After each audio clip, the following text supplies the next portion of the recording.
我这是在哪儿？林峰发现自己此时身处在一片奇异的地方，他看到了黑色的地面，还有一汪正在不住往外涌出泉水的泉眼。这是真的吗？林峰用力踩了踩地面，确实是真实的。又走到清泉前，捧起清泉喝了一口，真舒坦啊！一口清泉下去，浑身36000个毛孔全都舒展开来。主人，主人！大黄！林峰猛然一怔，而后眼前的景象忽然一闪，再次出现在眼前的是焦急的大黄。主人，你刚刚怎么了？吓死本汪了！没事了，我没事了，大黄，不用担心我。缓了口气，林峰发现自己手臂多了一个奇异的符号。我去，这是什么东西啊？这个符号他是认识的，正是山神额头的那个像是大树一样的符号。我的身体！林峰惊讶地看了看自己的身体手臂，作为一个皮猴子一般的年轻人，他的身上早就留下了各种伤痕，但此时身上的伤痕却全部都消失不见了。主人的身体又没有漂亮的黄毛，有什么好看的？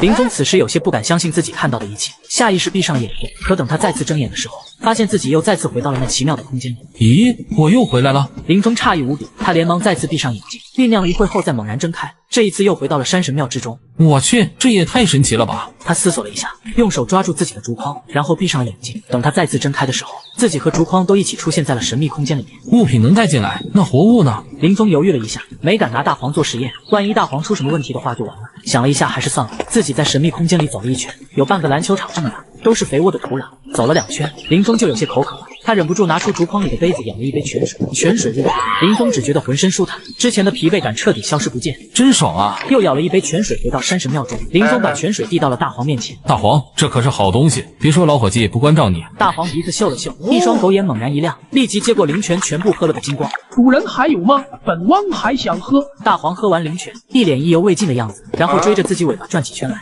你少来，这招对我可没用。正转着圈的大黄听林峰这样说，突然停了下来。该不会是喝出什么问题了吧？大黄，你怎么了？你可别吓唬我！我去，大黄，你吃了什么啊？这也太臭了！林峰干呕了2下，准备给大黄一点好看，结果一回头，差点没乐出声来。只见大黄不停地伸缩着脖子，张着嘴巴也不停地干呕，这家伙居然被自己的臭屁给熏吐了。神奇的是，大黄身上之前的伤疤也已经消失不见。这泉水也太神奇了，居然能够恢复伤势。大黄的臭屁，难道这就是他从身体里排出的毒素吗？这神秘空间里范围这么大，而且土地肥沃，又有灵泉，如果在里面种植一些东西，不知道会怎么样。唉，不管了，还是先回家再说吧。下山之后回到家中，大林，你们回来了，你看我摆的筷子好不好看？好看，我女儿摆的真好看。咦，大林，这是什么？黑乎乎的。这叫木耳，炒菜的时候放一点，脆脆的，特别好吃。奶奶应该在做杂鱼炖豆腐吧？爸爸让奶奶放一点，给朵朵尝一尝好不好？好呀，好呀。回来了呀，快洗手，准备吃饭了。妈，我弄了点野木耳，放点在汤里，给朵朵尝尝鲜。林峰拿着木耳走进厨房，没过一会就端着一个白汤碗出来了。当当当当，各位观众，杂鱼炖豆腐来喽！林峰把炸鱼炖豆腐放在了朵朵面前，馋得朵朵直咽口水。大黄此时扭头就跑。可没几秒就看见大黄嘴里拿着自己的饭盆跑了进来，把饭盆放到朵朵的面前后，立即追着自己的尾巴转起圈来。大黄今天怎么变这么聪明了？哈哈，在美食面前，傻子都会变机灵的。何玉莲弄了点米饭，然后有泡的鱼汤放在大黄面前。大黄激动地跳了2下，可当他吃了一口饭后，整张狗脸上就只剩下疑惑。平时明明那么好吃的鱼汤拌饭，今天怎么一点都不香了呢？大黄，你怎么不吃啊？你不饿吗？大黄想吃香香的鱼汤拌饭，可今天的鱼汤拌饭不香香。林峰笑嘻嘻地看着大黄作妖，而此时大黄好像想起了什么，居然把自己的饭盆推到林峰的面前。干嘛？那是你的狗饭，你自己可要吃光。大黄委屈地拱着林峰的腿，小眼睛里充满了期待的目光，搞得林峰一脸茫然。这家伙该不会是想喝灵泉吧？大林，你是不是欺负大黄了？我没事，欺负他干什么？大黄很乖的，肯定是大林你欺负他了，弄得他最喜欢的鱼汤拌饭都吃不下了。大林，我不管，你哄大黄吃饭。行，我要是哄他把饭吃下，今天晚上朵朵也要把饭吃光光，怎么样？朵朵犹豫了一下，低头看了眼大黄。只要大林你能让大黄好好吃饭，我就吃多多的饭。得咧，等的就是你这句话。林峰双手一拍，拿起自己的碗，起身走到门口，做事从水缸中取水，可实际上是从山神空间里取了一碗灵泉。灵泉刚取出来，大黄就猛地一怔，期待地看着凌晨手中的白碗。大林，你碗里的是什么呀？就一碗水，这小子就是太渴了。你奶奶把鱼汤拌饭弄得太稠，他喝不下去。朵朵觉得爸爸好像没说实话，但又没有证证据。林峰把水倒进大黄的饭盆里后，大黄立即扑了上去，一大碗连汤带饭吃得干干净净，一点都不剩。吃完饭，林峰早早的就上床睡觉了。朵朵的身体不好，灵泉拥有这么奇妙的力量，那如果我在山神空间里种些东西，长出来的会不会更美味营养呢？到时候给朵朵和爸妈吃，也许能让他们更健康。想到这里，林峰蹑手蹑脚的从院子里拿了所有能找到的蔬菜瓜果的种子，林林总总抱了一大摞，然后进入了空间的黑土地里，把种子都播种好，又用灵泉浇灌了一遍，一大半的面积都被种下种子。看着遍地的蔬菜，林峰立刻萌生了一个大胆的想法。要是把灵泉水也灌在自家的蔬菜，不知道效果会怎么样？二话不说，弄了个桶，再次进入空间。林峰一遍遍的打水浇灌菜地和草莓，而浇灌了灵泉的菜地此时都泛着一层几乎不可见的微光。等林峰把所有都浇灌一遍的时候，天边已经微微泛白，林峰也终于感觉到了一丝疲惫，钻回看大棚的木屋里睡了会。也不知道过了多长时间，隐隐约约听到女儿叫自己的声音，原来是老妈跟朵朵带着早饭来了。朵朵手里拎着一个饭盒，里面是老妈包的芹菜猪肉饺子，林峰也不用筷子，直接用手指捏起一个塞进了嘴里。老妈包的芹菜猪肉饺子就是香。大黄，我给你也带好吃的了，昨天剩的肉汤和米饭，你最喜欢了是吧？大黄习惯性的摇着尾巴，但表情已经凝固了，心里更是惆怅。以前我大黄是喜欢吃，可现在不一样了。我大黄也是见过世面的，总是肉汤泡饭的，可怎么得了啊？趁着老妈带着朵朵去查看菜园，林峰给大黄倒了点灵泉水在饭盆里。大黄感受到灵泉水的气息，立即来了精神，猛然拿起饭盆，大口的吃了起来。大林，吃饭后水果。朵朵手里拿了2个已经熟了的西红柿走了过来，递给林峰一个。奶奶洗过了，闻着可香了呢。谢谢乖女儿。手里的西红柿确实散发着一股浓郁的蔬果香气，光是看着就让人忍不住食指大动。这难道是灵泉的作用，所以才让西红柿发生了这样的变化？就是不知道味道怎么样。林峰轻轻地咬了一口，西红柿的汁液涌入口中，甜美略带点果酸，味道简直绝了。好吃好吃。父女俩3下5除2就把西红柿吃了个精光。大林，我还想吃。想吃那就再去摘一个，反正是咱们自己家的。不能再给他吃了，你看他那个小肚子，小孩子能吃这么多东西吗？奶奶，朵朵好想再吃一点点，就一点点好不好？你这个小馋猫，那奶奶再摘一个，咱们分着吃。何玉莲又摘了个，用手一掰就分成了2半，把小一点的给了孙女。不是不舍得，而是小孩子吃太多容易积食，到时候闹肚子就不好了。吃完小半的西红柿，朵朵揉了揉微微隆起的肚子。奶奶，你说人的肚子怎么就这么小呢？这么好吃的西红柿，我吃一个多点，居然就饱了。林峰和何玉莲都笑得不行，小丫头的人生哲学居然是从西红柿开始的。灵泉果然神奇，只是浇灌了1次，味道居然就这么美味了。也不知道山神空间里的蔬果会多好吃。儿子，你今天准备做什么呀？昨天没能摘到山货，今天可不能再耽误了。我带大黄再上山一趟。行，那我把饭给你热着，等你回来吃。林峰招呼了大黄一声，背上竹筐就准备入山了。太行岭上的山货种类多样，林峰的目标是一片竹林，那里有他最喜欢的竹荪。这东西已经有人工种植的，但野生的味道还是更好。1上午的时间就采了很多竹荪、野木耳、野香菇，把竹筐几乎都装满了。主人，你快看，看我找到了啥？我去，这是野山参。说着，林峰拿出手机，先拍了一张人参树的照片，然后才小心翼翼地挖土，把野山参给挖了出来。这野山参显然有一定年岁了，根须都非常饱满，被挖出来的时候还带着一股特殊的清香。又拍了几张照片，林峰准备发个朋友圈。安静祥和的生活，同样充满惊喜。山中偶遇的野山参，这是大自然给人的馈赠，犹如灵参实践录、海蓝实践经一样，妙不可言。林峰很满意自己装的这个杯，很快朋友圈就有点赞和回复了。峰哥，老弟最近比较虚，求大人参补一补。我操，银子这么大条人参，你准备修仙啊？疯了，你这是拿模型忽悠我们的吧？我不信，除非你让我咬一口。看着朋友圈里的这群逗逼，林峰发现还挺想他们的。毕业后就没见过了。林峰刚想回复他们，忽然一个电话打了进来。咦，顾老师，怎么有空给我打电话呀？你那颗野山参是真的吗？肯定啊，有图有真相。那太好了，这样的野山参我已经找了很久了，没想到你这就有。这颗野山参你卖不卖？卖啊，我留着也没用。那行，你务必帮我留着，我最近找个时间过去，到时候肯定给你个好价格。没问题，你来之前给我发个消息，我告诉你坐什么车，到县城了我再去接你。行，那就这么说定了，我还有课，回头联系你。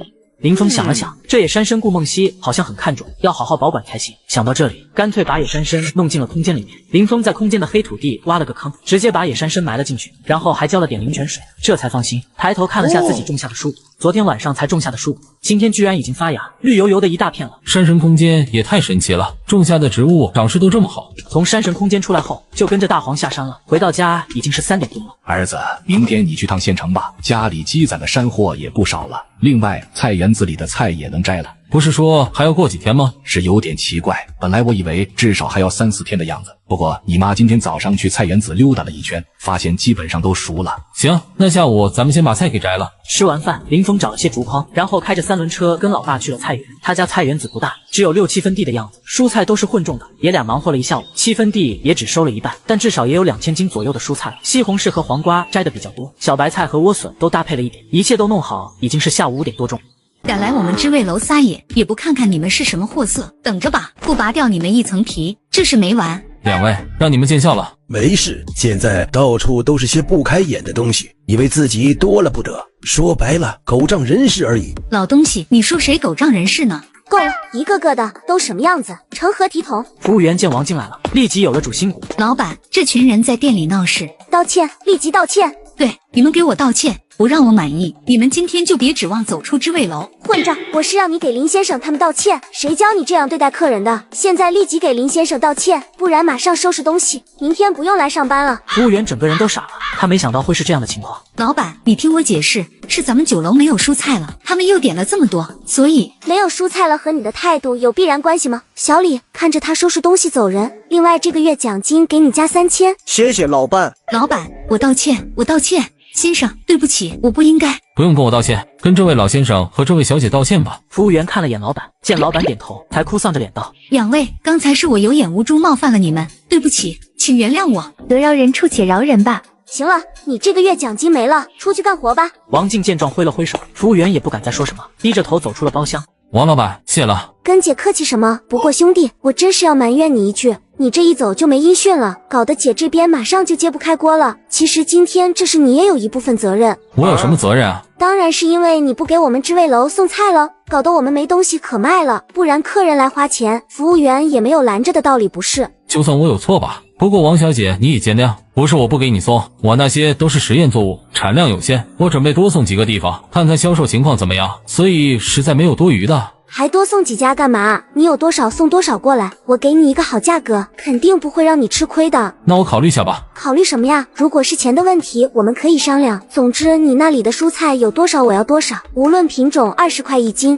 怎么样？王静这话不但林峰吓了一跳，顾老爷子和顾梦溪也愣了下。什么蔬菜这么贵，而且还不论品种都20块1斤？行吧，我那正好有一批蔬菜可以采摘了，就按你说的价格，回头我给你送来。别回头你送来，我让采购的人跟你回去，让他们自己采摘，你在旁边看着过秤就行。那也行。听王小姐这么夸你送来的蔬菜，我可真是太好奇到底有多好吃了。妹子，这个真不是跟你们吹牛，我兄弟送来的蔬菜就是好，你们吃过一次别的蔬菜，恐怕就再也入不了口了。后厨送上来的蔬菜显然已经不是非常新鲜了，但肯定没坏。顾梦溪和顾老爷子都下筷子尝试了一下，结果一筷子蔬菜入口就再也停不下来了。林峰，这真是你种出来的蔬菜吗？这也太好吃了吧！这味道真是绝了。小林，你这是有什么特殊的方法吗？爷爷，你这问题问得不好哦。林峰笑了笑，并没有说话。灵泉水浇灌的蔬菜确实好吃，不过厨师的手艺还是有一定加成的，比家里自己做的好吃不少。饭后，林峰先把顾梦溪和顾老爷子送走，身王直接交给顾老爷子保管了。王静直接让手底下负责采购的人开着一辆卡车跟林峰回去采摘蔬菜。林峰先带他们去菜园，然后再回家。刚到家门口，老妈跟朵朵就已经站在门口了。妈，我跟镇子里的酒楼谈了一笔生意，他们现在去菜园子摘菜了，你让老爸弄个机械秤来，等会要过秤的。跟县城的酒楼还是原来那个价吗？那怎么可能？也是，不过人家收得多，便宜点也是应该的。妈，你理解错了，不是便宜了，是涨价了，不论种类都20块钱1斤。20块钱1斤，你搞什么呢？怎么能这样坑人家？这价钱是不是太贵了？哪有这么贵的蔬菜？爸妈，我这卖的可一点都不贵，你们知道知味楼一盘拍黄瓜多少钱吗？88。这也太黑了吧？黑吗？可是人家供不应求，每天还要限量，不然根本不够卖的。随便吧，不过你小子不能昧着良心做生意，不然老子饶不了你。爸，您放心，你儿子好歹是读过书的，麻烦您去借个机械秤，我先去菜园子看着，怕他们乱搞，把菜园给弄坏了。说完，林峰便往菜园子跑了。大黄见状立即跟了上去。知味楼的人还算规矩，把车停在菜园子旁边等着林峰。你们摘吧，摘完过称就行了。都干过农活吧，别把菜秧子给我踩坏了啊。好的，叶先生。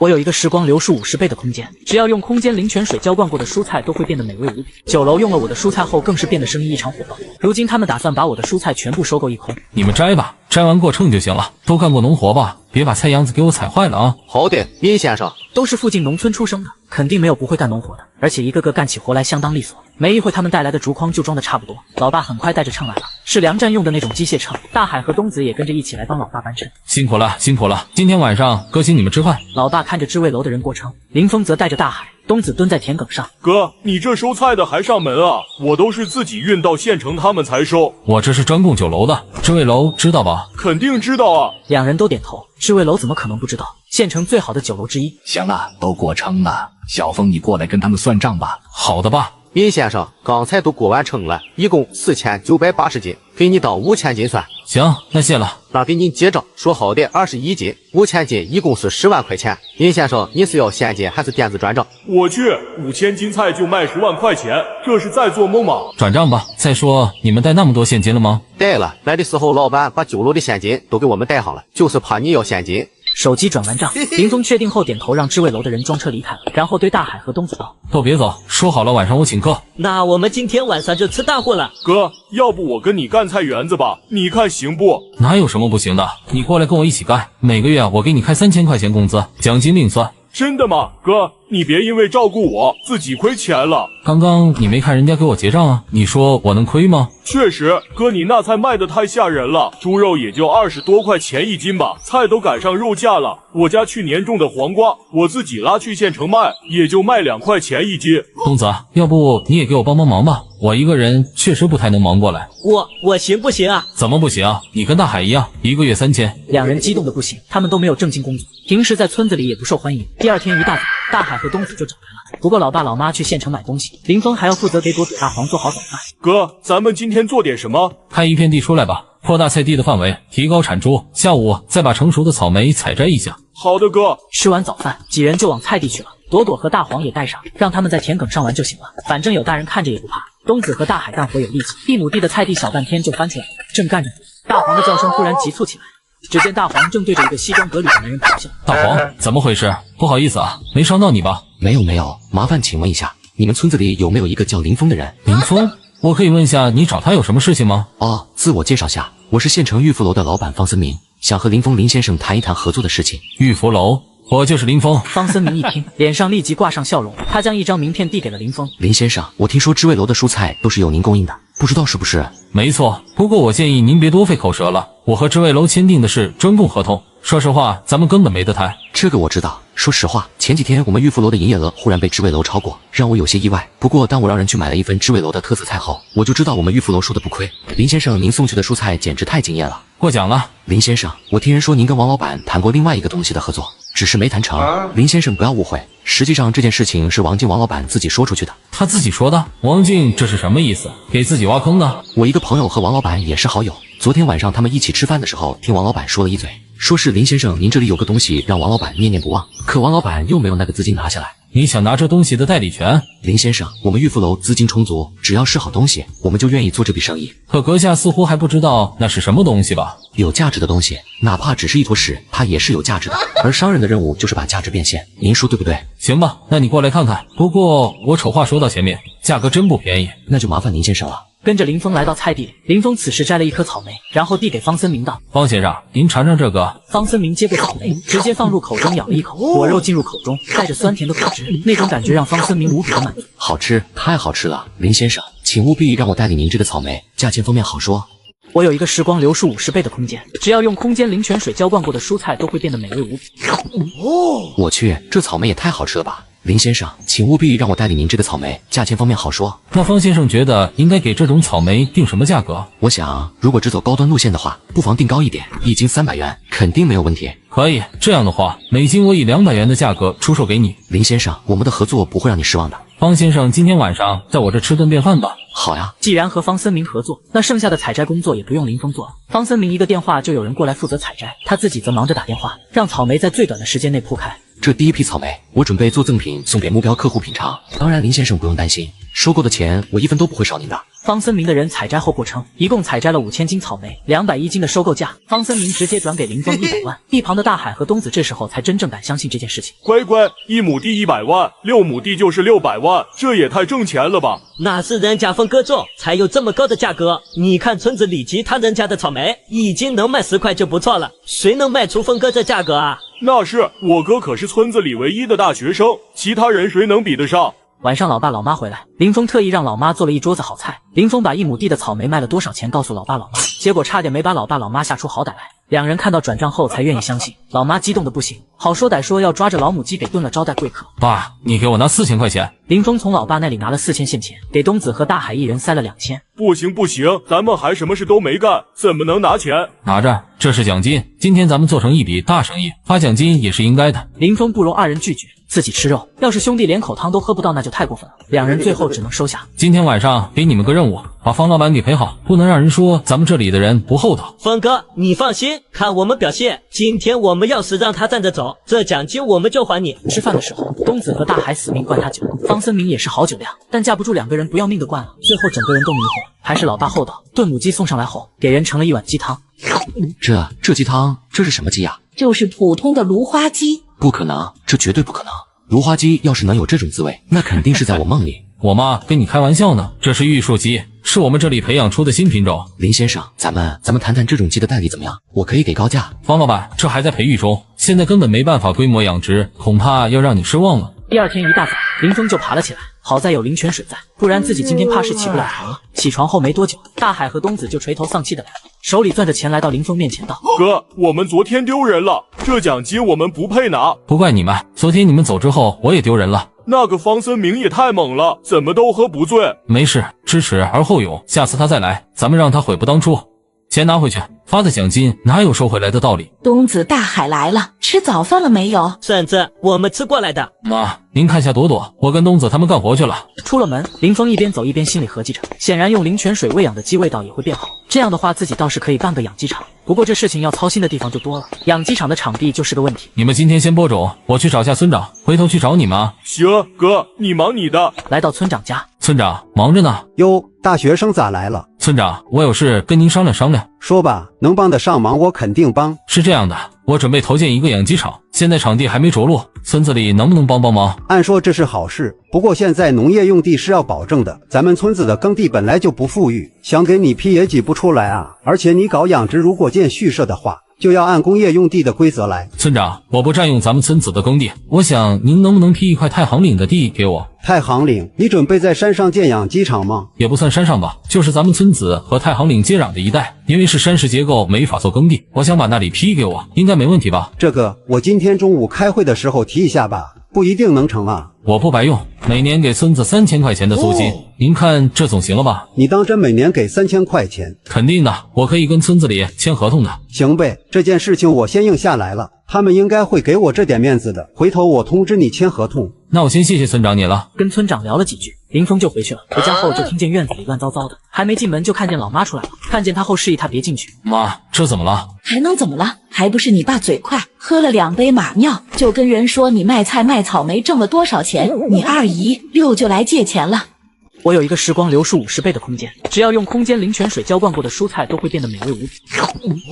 我去，这草莓也太好吃了吧！林先生，请务必让我代理您这个草莓，价钱方面好说。那方先生觉得应该给这种草莓定什么价格？我想，如果只走高端路线的话，不妨定高一点，1斤300元，肯定没有问题。可以，这样的话，每斤我以200元的价格出售给你。林先生，我们的合作不会让你失望的。方先生，今天晚上在我这吃顿便饭吧。好呀。既然和方森明合作，那剩下的采摘工作也不用林峰做了。方森明一个电话就有人过来负责采摘，他自己则忙着打电话，让草莓在最短的时间内铺开。这第一批草莓，我准备做赠品送给目标客户品尝。当然，林先生不用担心，收购的钱我1分都不会少您的。方森明的人采摘后过称，一共采摘了5000斤草莓，210斤的收购价，方森明直接转给林峰100万。一旁的大海和东子这时候才真正敢相信这件事情。乖乖，1亩地100万，6亩地就是600万，这也太挣钱了吧？那是人家峰哥种，才有这么高的价格。你看村子里其他人家的草莓，一斤能卖10块就不错了，谁能卖出峰哥这价格啊？那是我哥可是村子里唯一的大学生，其他人谁能比得上？晚上老爸老妈回来，林峰特意让老妈做了一桌子好菜。林峰把1亩地的草莓卖了多少钱告诉老爸老妈，结果差点没把老爸老妈吓出好歹来。两人看到转账后才愿意相信，老妈激动的不行，好说歹说要抓着老母鸡给炖了招待贵客。爸，你给我拿4000块钱。林峰从老爸那里拿了4000现钱，给东子和大海一人塞了2000。不行不行，咱们还什么事都没干，怎么能拿钱？拿着，这是奖金。今天咱们做成一笔大生意，发奖金也是应该的。林峰不容二人拒绝，自己吃肉，要是兄弟连口汤都喝不到，那就太过分了。两人最后只能收下。今天晚上给你们个任务，把方老板给陪好，不能让人说咱们这里的人不厚道。峰哥，你放心，看我们表现。今天我们要是让他站着走，这奖金我们就还你。吃饭的时候，东子和大海死命灌他酒，方森明也是好酒量，但架不住两个人不要命的灌了，最后整个人都迷糊。还是老爸厚道，炖母鸡送上来后，给人盛了一碗鸡汤。这鸡汤，这是什么鸡啊？就是普通的芦花鸡。不可能，这绝对不可能。芦花鸡要是能有这种滋味，那肯定是在我梦里。我妈跟你开玩笑呢，这是玉树鸡，是我们这里培养出的新品种。林先生，咱们谈谈这种鸡的待遇怎么样？我可以给高价。方老板，这还在培育中，现在根本没办法规模养殖，恐怕要让你失望了。第二天一大早，林峰就爬了起来，好在有灵泉水在，不然自己今天怕是起不了床了。起床后没多久，大海和东子就垂头丧气的来了，手里攥着钱来到林峰面前道：哥，我们昨天丢人了，这奖金我们不配拿。不怪你们，昨天你们走之后我也丢人了。那个方森明也太猛了，怎么都喝不醉。没事，知耻而后勇，下次他再来，咱们让他悔不当初。钱拿回去，发的奖金哪有收回来的道理？东子大海来了，吃早饭了没有？婶子，我们吃过来的。妈，您看下朵朵，我跟东子他们干活去了。出了门，林峰一边走一边心里合计着，显然用灵泉水喂养的鸡味道也会变好，这样的话自己倒是可以办个养鸡场。不过这事情要操心的地方就多了，养鸡场的场地就是个问题。你们今天先播种，我去找下村长，回头去找你们啊。行，哥，你忙你的。来到村长家，村长忙着呢。哟，大学生咋来了？村长，我有事跟您商量商量。说吧，能帮得上忙我肯定帮。是这样的，我准备投建一个养鸡场，现在场地还没着落，村子里能不能帮帮忙？按说这是好事，不过现在农业用地是要保证的，咱们村子的耕地本来就不富裕，想给你批也挤不出来啊。而且你搞养殖，如果建畜舍的话，就要按工业用地的规则来。村长，我不占用咱们村子的耕地，我想您能不能批一块太行岭的地给我？太行岭，你准备在山上建养鸡场吗？也不算山上吧，就是咱们村子和太行岭接壤的一带，因为是山石结构，没法做耕地，我想把那里批给我，应该没问题吧？这个我今天中午开会的时候提一下吧，不一定能成啊。我不白用，每年给村子3000块钱的租金，您看这总行了吧？你当真每年给3000块钱？肯定的，我可以跟村子里签合同的。行呗，这件事情我先应下来了，他们应该会给我这点面子的，回头我通知你签合同。那我先谢谢村长你了。跟村长聊了几句，林峰就回去了。回家后就听见院子里乱糟糟的，还没进门就看见老妈出来了，看见他后示意他别进去。妈，这怎么了？还能怎么了？还不是你爸嘴快，喝了2杯马尿，就跟人说你卖菜卖草莓挣了多少钱，你二姨6就来借钱了。疼！我操！不会吧？谁在山上玩得这么刺激？他本能蹑手蹑脚的要过去看一眼，大黄欢快的迈着小短腿，闻声冲了过去，随后一阵狂吠。大黄！叶小凡顿时无语，这小家伙尽添乱。哎呀，快走开，快走开！女子尖叫着，叶小凡急忙的赶了过去，生怕大黄闯祸。春桃嫂子，小凡，是你啊，难怪这只小狗狗这么眼熟。大黄，你这家伙，我昨天才喂你香肠呢。不好意思啊。小凡，你在山里挖野菜吗？挖了一些竹笋野菜。春桃嫂子，你这是怎么了？摔了一跤，腿不小心擦伤了，裤子也蹭破了。我去给你找点水清洗一下吧，附近应该有草药，对擦伤也有疗效。行，那就麻烦你了。叶小凡拿上水壶，匆匆忙忙地钻进了山林。哥，这不是寡妇王春桃吗？山坡上忽然传来惊讶声，一个流里流气的青年色眯眯地俯瞰着桃源村人厌狗嫌的流氓张浪。你这骚蹄子，在这勾搭野男人是吧？在村里还跟我装清高贞洁？我没有，你想干什么？我要喊人了，给我走开！救命啊！救命啊！你喊啊，尽管喊，把全村人都喊过来。寡妇跟野男人在山里苟且，别人能上你，老子就不能上吗？张浪一点都不怕，荒山野岭除了不知所终的野男人，谁会来？他激动地扑了过去，抓住王春桃的手，将其按住。王浪，快放开他！叶小凡听到动静就知道出事了，闻声赶来。哪个王八蛋敢坏我好事？叶小凡，原来是你跟着寡妇在这幽会啊！王浪，赶紧滚！叶小凡一手护着衣衫不整的王春桃，厉声呵斥，但心里在打鼓。王浪实在壮硕，真打起来，胜负可想而知。大黄在旁边狂吠，时刻准备跟主人并肩作战。今天就是天王老子来了，都得给我让开！王浪面色狰狞，抄起一旁的小锄头，给我滚开，别坏我好事！休想！我不会让你得逞的。那你就给我去死！小凡，你醒醒啊！小凡，我自己这是做了什么？我不是故意的。王浪只想吓唬一下他，谁知道会这样，连滚带爬狼狈的往山下逃走了。小凡，你快醒醒！他没注意到，此时叶小凡的胸口一块古朴玉佩正散发着微光，他意识陷入了一个云雾缭绕、美轮美奂的仙境中。德无传承，用我一脉，青帝永存，永世不朽。恍恍惚惚，仿佛有人在诵读经文。不知过了多久，叶小凡睁开眼时，眼前细腻雪白的物体贴着他的脸，温热柔软。那个春岛嫂子，小凡，你终于醒了，吓死我了！你刚刚身体好烫，还有你脑袋上的伤口居然不见了。刚才你脑门好大一道口子，是吗？叶小凡摸了摸脑袋，感觉做了好长的梦，脑子胀胀的，好像塞进了许多记忆。他一声响，脑子就疼。王浪呢？他没对你怎么样吧？没有，他以为闹出人命了，吓得逃走了。你昏迷了应该有半个多小时。我们先回村吧，免得王浪又回来。好的。回到村子，王春桃红着脸在路口跟叶小凡匆匆告别。就在叶小凡回家的路上，途经一处小院，突然一个塑料花盆朝他砸来。叶小凡以他自己都震惊的反应，抬手接住了花盆。哟，大学生反应挺快的呀！一个寸头青年痞里痞气走出了院子。不要乱丢东西，差点砸到我了，知道吗？青年名叫谭云，小名狗蛋。以前叶小凡和他打过架，不过高中后就没有交集了。差点砸到，不就是没砸到吗？叫个毛啊！真被砸到，老子赔你1800块。他走上前，不怀好意地打量着大黄。这只狗真不错，味道应该很好吧？大黄龇牙咧嘴，呜呜低吼。叶小凡微皱眉，盯了他2秒。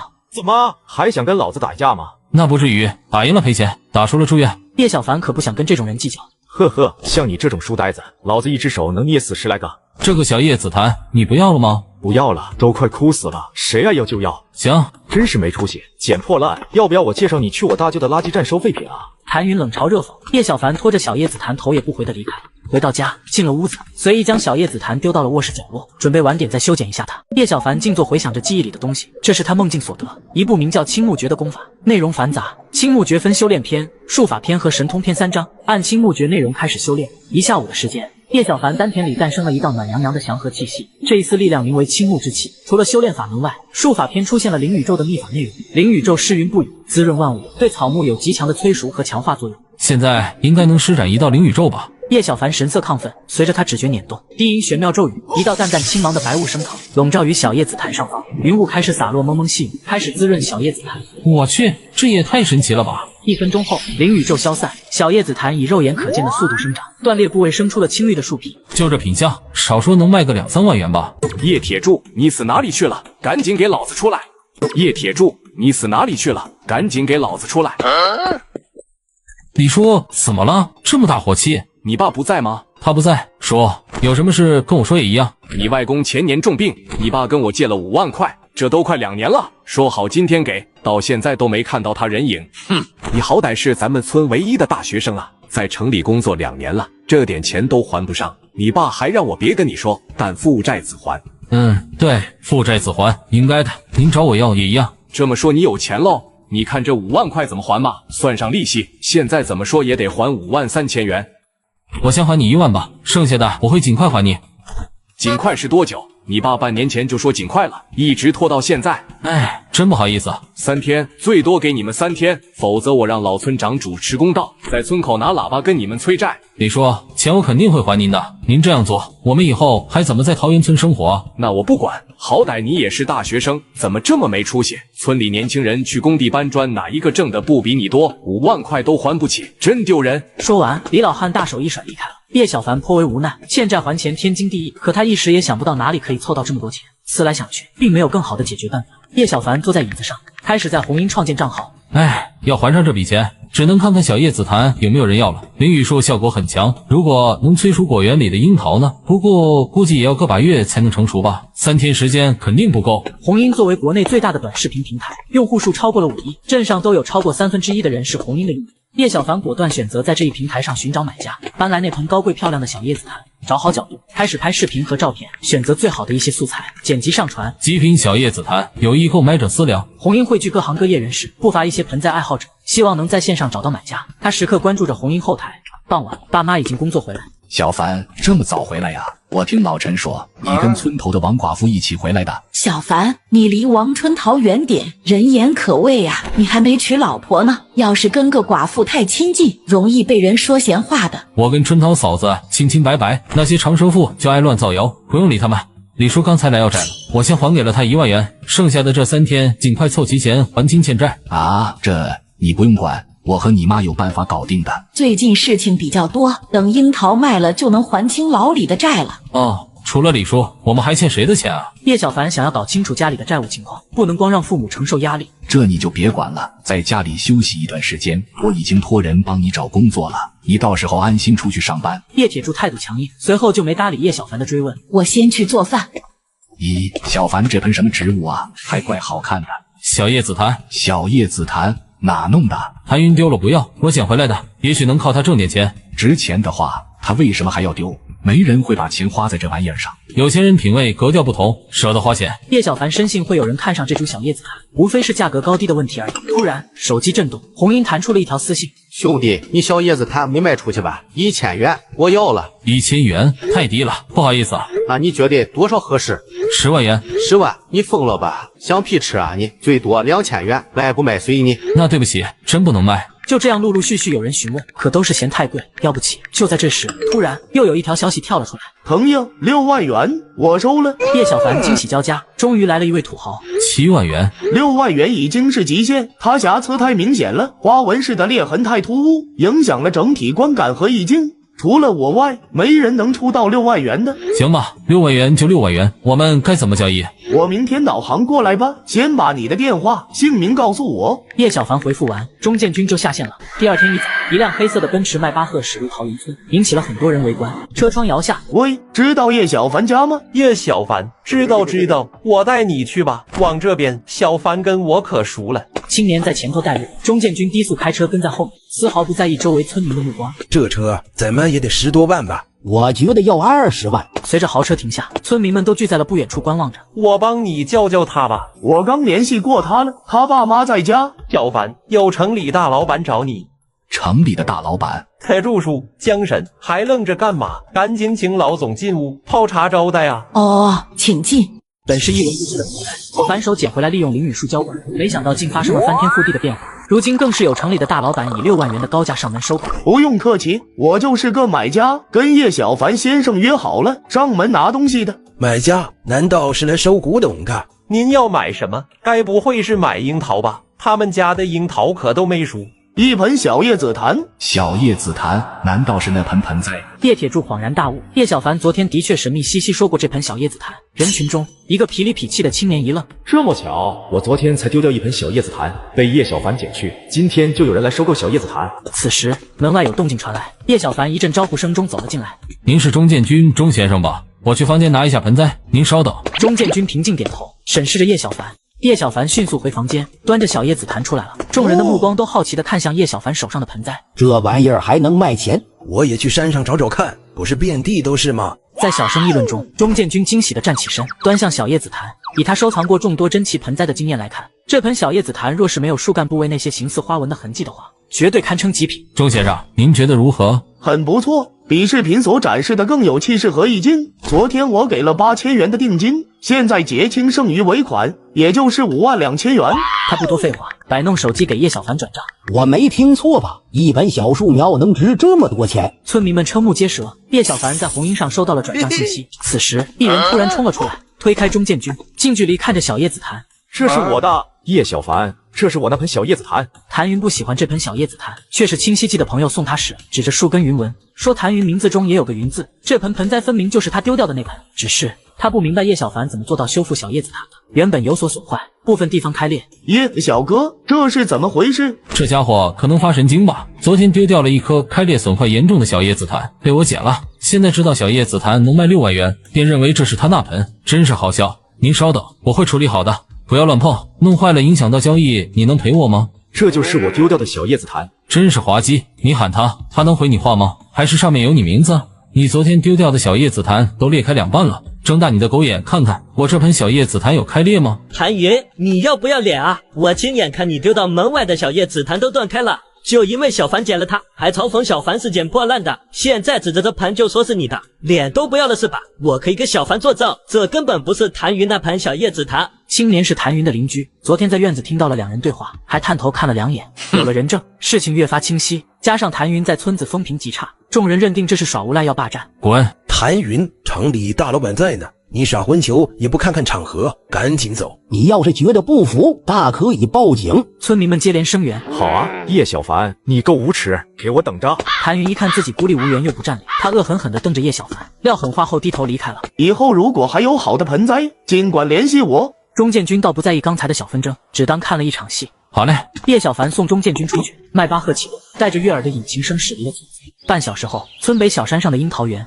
林小凡站在田埂上，放眼望去，满是翠绿的樱桃树，挂满了一颗颗绿色小果实，长势并不好，个子小而萎靡，只要再过1个月，它们就会成熟。叶小凡却是心思涌动，灵雨术能对小叶紫檀有效果，对樱桃自然不在话下。他开始施展灵雨术，碧绿的青木之气凝聚双手，化为一团林木球，手中半空。淅淅沥沥下起了细雨，能够覆盖7、8棵樱桃树。当木土淋雨滋润完樱桃树后，体内的青木之气也已经枯竭。叶小凡就坐在樱桃树下打坐修炼恢复。不知道过了多久，大黄稚嫩的叫声不断。叶小凡被惊醒，抬眼一看，淋雨滋润过的樱桃树竟然都已经成熟了。他迫不及待地摘了一颗放入口中。哇，真甜！大黄朝上方樱桃，又蹦又跳，他也想吃。你也尝尝，记得土猴儿。一人一口，吃樱桃吃到饱。大黄幸福地躺在草地上，肚子圆滚滚的，身边不少带些许肉的果核。20多棵樱桃树，少说了有数百斤樱桃。叶小凡计划着等会儿就回去拿筐过来，进城卖樱桃。他迫不及待回去告诉父母好消息。你不知道吗？这是你们酒店对待客人的态度吗？三哥，我们来，你歇着就好。3、5个员工拉着推车过来，十分殷勤，仿佛将叶小凡当成了大人物。突然，手机响了起来。叶小哥，您到楚江没有？到酒店了，给我打电话。我现在就在后门这了。那您稍等，我这就过来接您。很快，一身职业装打扮的蓝冰云赶了下来。自己没眼花吧？那个每次来都穿着破烂迷彩服的乡下小伙，虽说样子还行，但总给人不修边幅的感觉。可现在换了一身衣服，就变白马王子了，是不是有点怪？最近撞了一圈，以前的西装好像有点不合身。还好吧，我只是第一次看你穿西装的样子，还行，蛮帅的。那就好。走吧，高总已经在真味中餐厅订了包厢，不过他正在开视频会议，他让我先接待您，会议一结束他就下来。哦，没事，等他一会儿吧。也行，我带您在酒店逛逛参观一下吧。现在时间还早，蓝冰云带叶小凡在酒店参观了起来。哟，叶小凡，真的是你啊！刚刚我在下面看到一个开3轮车的，很像你，还以为认错人了呢，真是服了你了。穿西装开3轮车，连小轿车都买不起吗？此人是叶小凡以前上班时的前部门经理贾德，也就是害得他被辞退的始作俑者。小婉，快过来啊！你心虚什么呀？一个黑长裙黑高跟鞋的美女有些不情愿地走了过来。孙婉，可真巧啊，你也带女朋友过来吃饭吗？不过开3轮车跟女友来吃饭，真是丢人。哈哈，这位小姐能够忍受这委屈，可见一片真心。男友穷没什么，但如果他是一个猥亵犯呢？人面兽心，可不是一个良配啊！我劝你最好分了。猥亵犯？我猥亵谁了？呵呵，还装傻？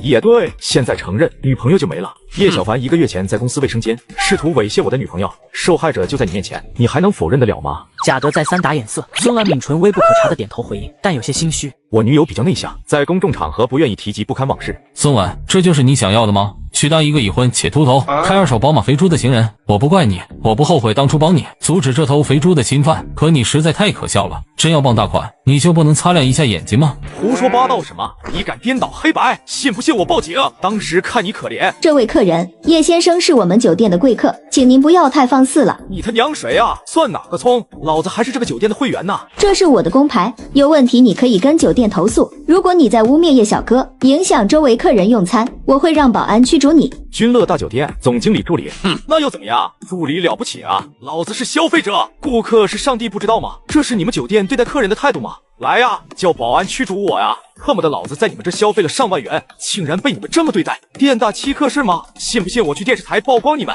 好啊，欢迎您去电视台曝光。此时一道清冷的声音从人群外传来，气质优雅的女士在一道道高总的低呼中走了进来。我是君乐大酒店的副总经理高丽琴。高丽琴，贾德浑身一震，总算明白为什么觉得眼熟了。高丽琴是君乐大酒店的实际负责人，他知道的几个老总都对高丽琴客客气气。叶小哥是我的朋友，你红口白牙污蔑我朋友的为人，我希望你现在给叶小哥道歉。高总的朋友叶小凡什么时候攀上高枝了？高总，你这就有些过分了。如果你觉得我影响到了其他客人，我可以道歉。但叶小凡的确猥亵了我女人，所以他才被公司开除的。要道歉也是他给我道歉。你是哪家公司的？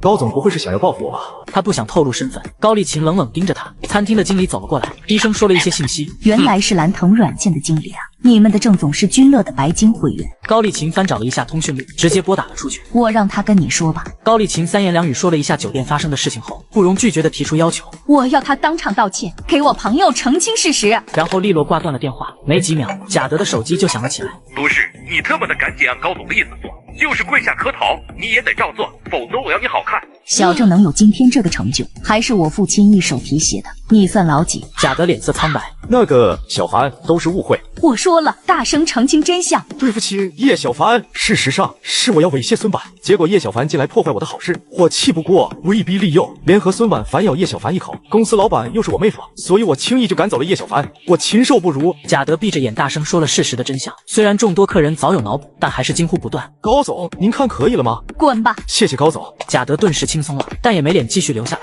灰溜溜的走了出去。多谢高总援手。没什么，力所能及而已，我不可能让朋友受委屈的。走吧，咱们去包厢坐下慢慢谈。蓝冰云带路，叶小凡和高丽琴并肩走在后面，三人进入了中式风格的贵宾包厢。我们谈谈正事吧，我想买断你果园的所有樱桃。好啊，乐意之至。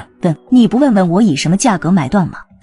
以高总的爽快，不至于砍得太狠。您说吧，不是太离谱，我应该都会答应的。那就65元一斤吧，你不准将樱桃供应给第三方。65元？实话跟您说吧，前些天省里一位老领导莅临楚江，吃了你的樱桃后龙颜大悦。有几家高端餐饮业的竞争对手同样震惊你的樱桃品质，已经在调查樱桃源头了。晚几天他们可能就会找上你，我得先下手为强，包下你所有的樱桃。哦，原来如此。高总没有降价收购，我已经十分满意了，反而还主动提价，我怎会可能拒绝呢？那好，我们签合同吧。高丽琴示意蓝冰云拿出合同，叶小凡仔细翻阅了一下，确认无误后便签了字。别人家的狗只会吃饱就睡，而我家大黄一大早就开始满山遍野的抓田鼠，路过的村民更是都啧啧称奇。小凡啊，你用的是什么老鼠药呀？这么厉害？说一下哪里买的，我也去搞一些来，家里老鼠太猖狂了。对，菜地老鼠泛滥，到处都是老鼠窝。村民们急切询问，老鼠祸害屋子菜地已经好久了，没有根治办法，村里猫又不多。我没用药啊，这些都是大黄和小白咬死的。大黄这么厉害的吗？小白是哪只狗啊？我怎么没见过？小白啊，是他，我前些天在果园里遇到的。这是雕吧？雕也会帮你们抓老鼠啊？对，要不然哪能让他这么随便吃樱桃？大黄从草丛里钻了出来，叼着一只老鼠放在了尸体堆上，然后蹲坐在一旁。他暂时没有发现活着的老鼠。小凡啊，能不能让大黄去我家住2天？对，也借我2天吧。问题不大。这样吧，改天有空我带大黄去你们那看看再说。那说好了。傍晚回到家里，好了，知道你今天很努力，来奖励你一个卤肉骨头。大黄跳起来叼住，满足的啃了起来，看起来非常喜欢吃。小白，你要不要？只不过小白凑近闻了闻，舔了一下，并不感兴趣。得，那全留给大黄吧。铁柱在家吗？院外传来苍老的声音，衣服有些褴褛的白发老人佝偻的走了进来。陈伯，陈大爷平时靠养鸡卖鸡苗鸡蛋为生，偶尔会给叶铁柱家送一些鸡蛋。陈爷爷，你们都在就好。哦，是有什么事情吗？我听小李说你们家大黄会抓老鼠啊。他这一说，父子俩顿时明白了，是会抓老鼠。您家也要抓老鼠吗？那太好了，可得帮帮我啊！这一周我家小鸡都被老鼠咬死20多只了，孵蛋仪器都被咬坏了。不会是黄鼠狼吧？老鼠会咬小鸡仔？就是老鼠啊，我亲眼看见了，它根本不怕人。这玩意祸害太大了，有什么吃什么。我是什么法子都用过了，实在没办法了。好，小凡，你现在就带大黄过去看看。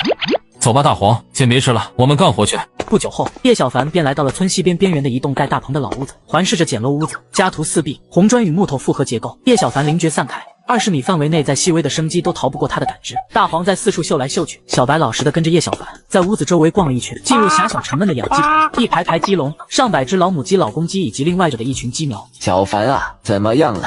哪怕只找出老鼠窝也行啊。没问题，现在先搞定鸡棚里的老鼠窝吧。小白，别愣着了，赶紧上。小白顺着看向上方，猛地一跃，跳到了鸡笼，顺着木柱上了梁。没一会，一阵激烈急促的叫声从房梁传来，一只肥硕油亮的老鼠被狠狠甩头，摔在墙壁上。这只老鼠挣扎着爬起来，就要顺着墙边逃走。大黄扑了上去，一手抓住，重重来回摔。老鼠抽搐着，渐渐不再挣扎。下一秒，房梁上又甩出一道黑影，又是一只大老鼠摔在了地上。刚要顺势逃走，大黄就一手扑了过去，又一只大老鼠步入后尘。在小白和大黄的默契配合下，一窝老鼠先后毙命，包括5只成年老鼠和10多只小老鼠，全部被解决。他们真厉害啊！我在棚里找了好久都没找到他们的窝，这1-2个月，好多鸡蛋被他们吃了。好了，暂时没有老鼠窝了，谢谢。对了，陈爷爷，我刚才看见好多小鸡仔啊，您是打算自己养吗？不是，这些是刚孵化没多久，原本过2天运进城里卖了。哦，生意怎么样？一只能卖多少钱？生意也就那样吧，一天下来运气好的话能卖个40-50只，大概3块4块这样子。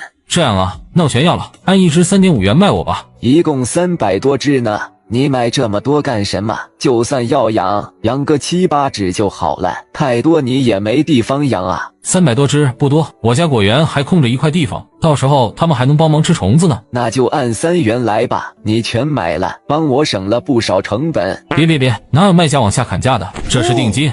明天下午送来，我再给你结清剩下的钱。说完，叶小凡就提着小袋鸡蛋赶紧溜了。这孩子回到家，事情解决了吗？当然，晚上带大黄再去陈大爷家逛2圈，确保没有老鼠。叶小凡随即提起了养鸡的事情。叶铁柱并无异议，只是指点了一些鸡圈防护、饲料方面的注意事项。20只小鸡，公母各半，我仔细检查过了，它们都很健康。对了，小鸡很脆弱的，保温十分关键，你要在地上垫上纸板才行。明白了，我等会儿就按您说的做。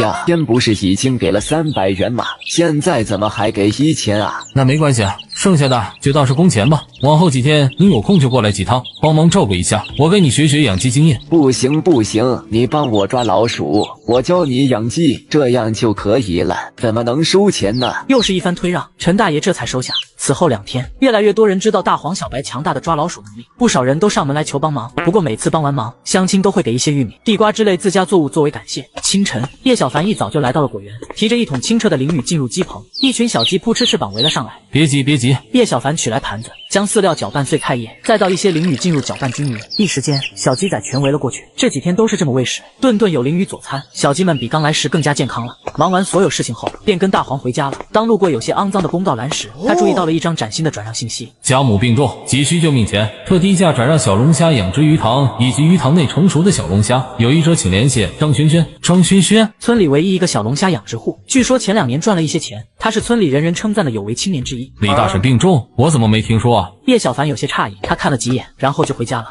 妈，桂花婶生病了吗？我今早还看她在田里干活呢，健康的很，不像是生病啊。是吗？可我看到公告栏上张轩轩想要转让鱼塘，正在找买家呢。叶小凡十分疑惑，对此江河也没法解答，直至叶铁柱回来。张轩轩要转让鱼塘，我也看到了，附近几个村都有他贴的转让告示呢。桂花婶肯定没有生病，我刚刚还碰到他呢，应该是为了更好将鱼塘转让出去，让别人觉得赚便宜了呗。网上抄的转让文案模板嘛。哦，我想承包鱼塘，张轩轩鱼塘打理的不错，如果承包下来能省不少事情。什么？你要承包鱼塘？对啊，自家果园樱桃也只能供应1个多月，而扩大种植规模需要时间。我想多弄一些产业，总不能把鸡蛋放在同一个篮子里吧？行吧，你考虑清楚就行。反正钱都是你赚的。夫妇俩其实没有意见，年轻多折腾一下是好事，大不了亏掉樱桃这些利润。晚饭过后，叶小凡带着大黄便出了门，来到一栋2层土楼前。轩轩，你在家吗？张轩轩跟他年纪差不多，是小时候的玩伴。一个迷彩服青年听到声音后走了出来。哟，这不是小凡吗？行啊你，老早就听说你卖樱桃赚了不少钱，晚饭吃了没有？进来说吧。我吃过了。轩轩，听说你要转让鱼塘，怎么？难道你要承包？有这个想法，费用多少？50万。50万？叶小凡都被这价格吓了一跳，比他预想的要高得多。对啊，30多亩的鱼塘呢，还剩下5年租期，光是地租1年就要2万多元了。还有那些已经成熟的小龙虾，大约4万斤左右。今年小龙虾批发价一斤是7元呢，光是卖掉小龙虾就足够你赚回本钱了。可是这么赚钱，你为什么要转让？还说要凑什么医药费。叶小凡隐隐觉得有猫腻，我真着急需要钱，至于什么原因，你不必须要知道吧？我考虑考虑吧。喂，你这么急干什么？我吃完饭带你去鱼塘看看，实地考察一下，你肯定就会觉得50万元很值了。大家都是同村的，如果价格不满意，还可以再谈谈啊。这倒也是，行吧，等会给你先去看看。你看看鱼塘的装修设施，我在这上面陆陆续续都投入10多万元了。在你之前，已经有10来个人打电话询问了。别说兄弟不照顾你，50万元已经是最低价，我给别人开的价格55万元打底啊。叶小凡没搭理张轩轩，拿起靠在木栅栏上的抄网，在沿岸的位置来回一搅。你干什么？别瞎搞啊！小龙虾很娇贵的。叶小凡已经将抄网提了起来，墨绿色的网都挂着20余只萎靡不振的小龙虾，虾壳泛着一丝惨白色，哪怕挂在渔网上，好多都一动不动，看着跟死了似的。轩轩，明人不说暗话，你急着卖，根本不是因为什么急需钱吧？这鱼塘的小龙虾都生病了，你是急着脱手呢？你看看，我随便一捞就捞上来几只死虾，你这种病虾会有人买吗？不是，被戳穿的张轩轩气势一下子萎了。他不知道叶小凡怎么一下子看出来小龙虾状况，但事实如此。只是天气热，他们状态不太好，不是生病了。得了吧，还想隐瞒？40万元，小龙虾只是状态不佳，不是生病，但总归是有点小问题，可以再给优惠点。得了吧，谁爱要谁要。叶小凡连一个标点符号都不信，要不是他灵觉敏锐，还真可能动心了。张轩轩从一开始就打算坑人。鱼塘连同小龙虾一众设施，我最多出12万元，你好好考虑一下。说完，叶小凡转身就走了。他有信心治好这一鱼塘的病虾。小凡，12万元真的太低了，根本不可能卖给你。哼，你不要就算了，低价卖的话，卖谁不是卖？你以为只有你肯说吗？怎么样了？价格没谈拢，他的小龙虾有很大问题。当然，我也不是非要承包鱼塘不可。叶小凡现在冷静下来，对张轩轩的鱼塘想法反而没那么强烈了。次日，鱼塘，张轩轩一早就来了。看着水面漂浮大量小东西，都是他辛辛苦苦养了大半年的小龙虾，他都要哭了。自半个月前开始，小龙虾陆续萎靡，健康状况每况愈下。他娘的，什么狗屁专家？他5天前就请城里养殖专家看过，从那人手里买了2、3千元的药，可看样子一点用都没有。喂，陈总吗？我是小张啊，您之前不是说要收购鱼塘？滚！就算送我都不要。尼玛的，差点被你坑了！怎么回事？张轩轩脸色骤变，赶紧拨打下一个电话。7、8个意向买家，要么不接电话，要么就是跟陈哲一样咒骂张轩轩。小龙虾生病的消息不知道怎么传播开来了。叶小凡，张轩轩怒气冲冲冲进院子。什么事情？一大早吃枪药了？你他娘的整我是吧？你在说什么？能讲明白一些吗？还跟老子装蒜？鱼塘病虾的事情只有你知道，不是你还有谁？故意散播病虾的消息，这样一来你就没有竞争对手了，可以低价收购鱼塘啊？你在搞笑吧？就因为我看出猫腻，你就觉得是我在搞鬼？你把其他买家当傻子了吗？当别人看不出来。总之不是我散播出去的，我没兴趣多管闲事。大侄子，怎么了？什么病虾？是不是有误会？你不仁别怪我不义。你给我等着！说完就狼狈逃离。叶小凡一脸无语，怎么回事啊？没什么，这家伙恶人先告状呢。叶小凡简单说了一下张轩轩鱼塘的问题。鱼塘的小龙虾全生病了，昨晚你怎么没说？感觉不太重要，反正这家伙不肯卖给我。但凡知道病虾事情的买家肯定不会接盘。不久后，叶铁柱从隔壁村回来。小凡，我听说张轩轩鱼塘小龙虾都生病了，打药都治不好，有人怀疑是水质有问题啊，你可别上当受骗了。昨晚小凡就看出来了，现在出了这档子事，张轩轩认定是小凡泄露出去的，真是没处说理去啊！什么？这张轩轩也太不厚道了。小凡肯定不会多管闲事，谁有这么大能耐，把病虾的消息传遍附近村镇？3人对此都有些好奇。桃源村不少人都讨论病虾一事，叶小凡并不关心真相，忙着去给大舅抓老鼠了。大黄和小白的抓老鼠能力已经远近闻名，最近老多人找他帮忙灭鼠。傍晚，叶小凡刚从镇子上回来，客厅里父母正在接待客人。李大婶，此人正是张轩轩的母亲李桂花。小凡，对不起，轩轩上午是找过你，还骂了你，他一回来我就训斥过他了。他不该对你发脾气的，这不，他下午就调查清楚了，这件事跟你没关系，他一度后悔。哦，没什么，既然搞清楚，误会解除就行。我跟轩轩小时候经常一块玩的，不会为这点小事记恨他。我就知道，小凡您不会跟轩轩一般见识的。那个小凡啊，你还愿不愿意收购鱼塘？叶铁柱江河皱起眉。李桂花来之后，跟他们说是来道歉的，并没有提这件事。轩轩前些年把打工回来的所有积蓄都花在小龙虾养殖上了，原本他咬咬牙，倒也能再坚持一下，但他下个月就要和女友订婚了，彩礼要钱18万，我年纪大了，根本凑不出这么多钱啊！李桂花抹着泪说着难处。行吧，12万元，这个价格肯定不符合张轩轩的预期，张轩轩肯定对病虾束手无策了。等病虾全死光，就只剩下一个鱼塘和一些不值钱的设备。我纯粹是看在李婶您的面子上才重新考虑的。我回去跟小轩说说，他肯定会同意的。那我先回去了，慢走。小凡，你真要花12万元收购？别人不去收购，就是担心鱼塘水源有问题，这买来可能会有很多麻烦的。没事，我能搞定，收个现成鱼塘，就算亏些钱，但省事省时间啊。大约1小时后，张轩轩在村委会约见叶小凡，由老村长拟了个转让文书，12万元，预付3万定金，剩余的钱要在2天内到账。如果反悔，不退定金，且要赔偿3倍的违约金。哦，没问题。叶小凡仔细看了一下合同内容，在上面签字。张轩轩脸色一松，迫不及待在文书上面签字摁手印。感谢村长，改天请您吃饭。说完，就拿着合同和3万现金兴冲冲离开了。不是最应该感谢我吗？小凡，12万元有点亏呀。我考虑得很清楚，没关系的。回到家放好合同，一家3人直奔了鱼塘。趁着叶铁柱没注意，叶小凡偷偷开始施展灵雨术，一片片乌云汇聚，淅淅沥沥的灵雨笼罩鱼塘，融入水中。当晚，父子俩忙到了深夜才清理完。接下来几天，叶小凡都连续不断的往鱼塘施展灵雨术。叶小凡粗略估算过了，鱼塘里大概还有1万多斤的小龙虾，等它们彻底恢复健康，就能倒手卖掉了。忙完鱼塘的事后，叶小凡便来到了樱桃果园。陈大爷，小凡，你来了。这些小鸡长得也太快了吧！陈大爷这些天他都会来这边看看小鸡，怕叶小凡养不活它们。结果出乎意料，这些小鸡十分健康，成长还速度惊人。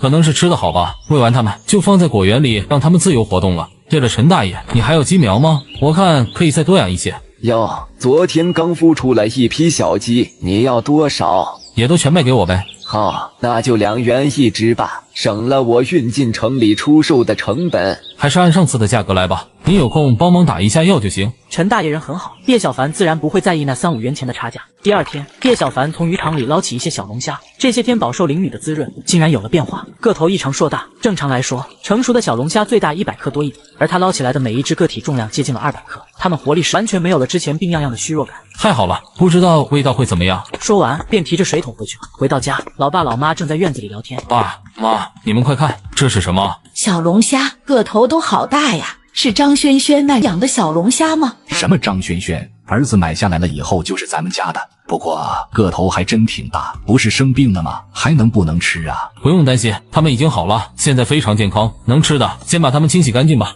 叶小凡拿来大盆，将它们倒了进去，一只只小龙虾挣扎着往外爬。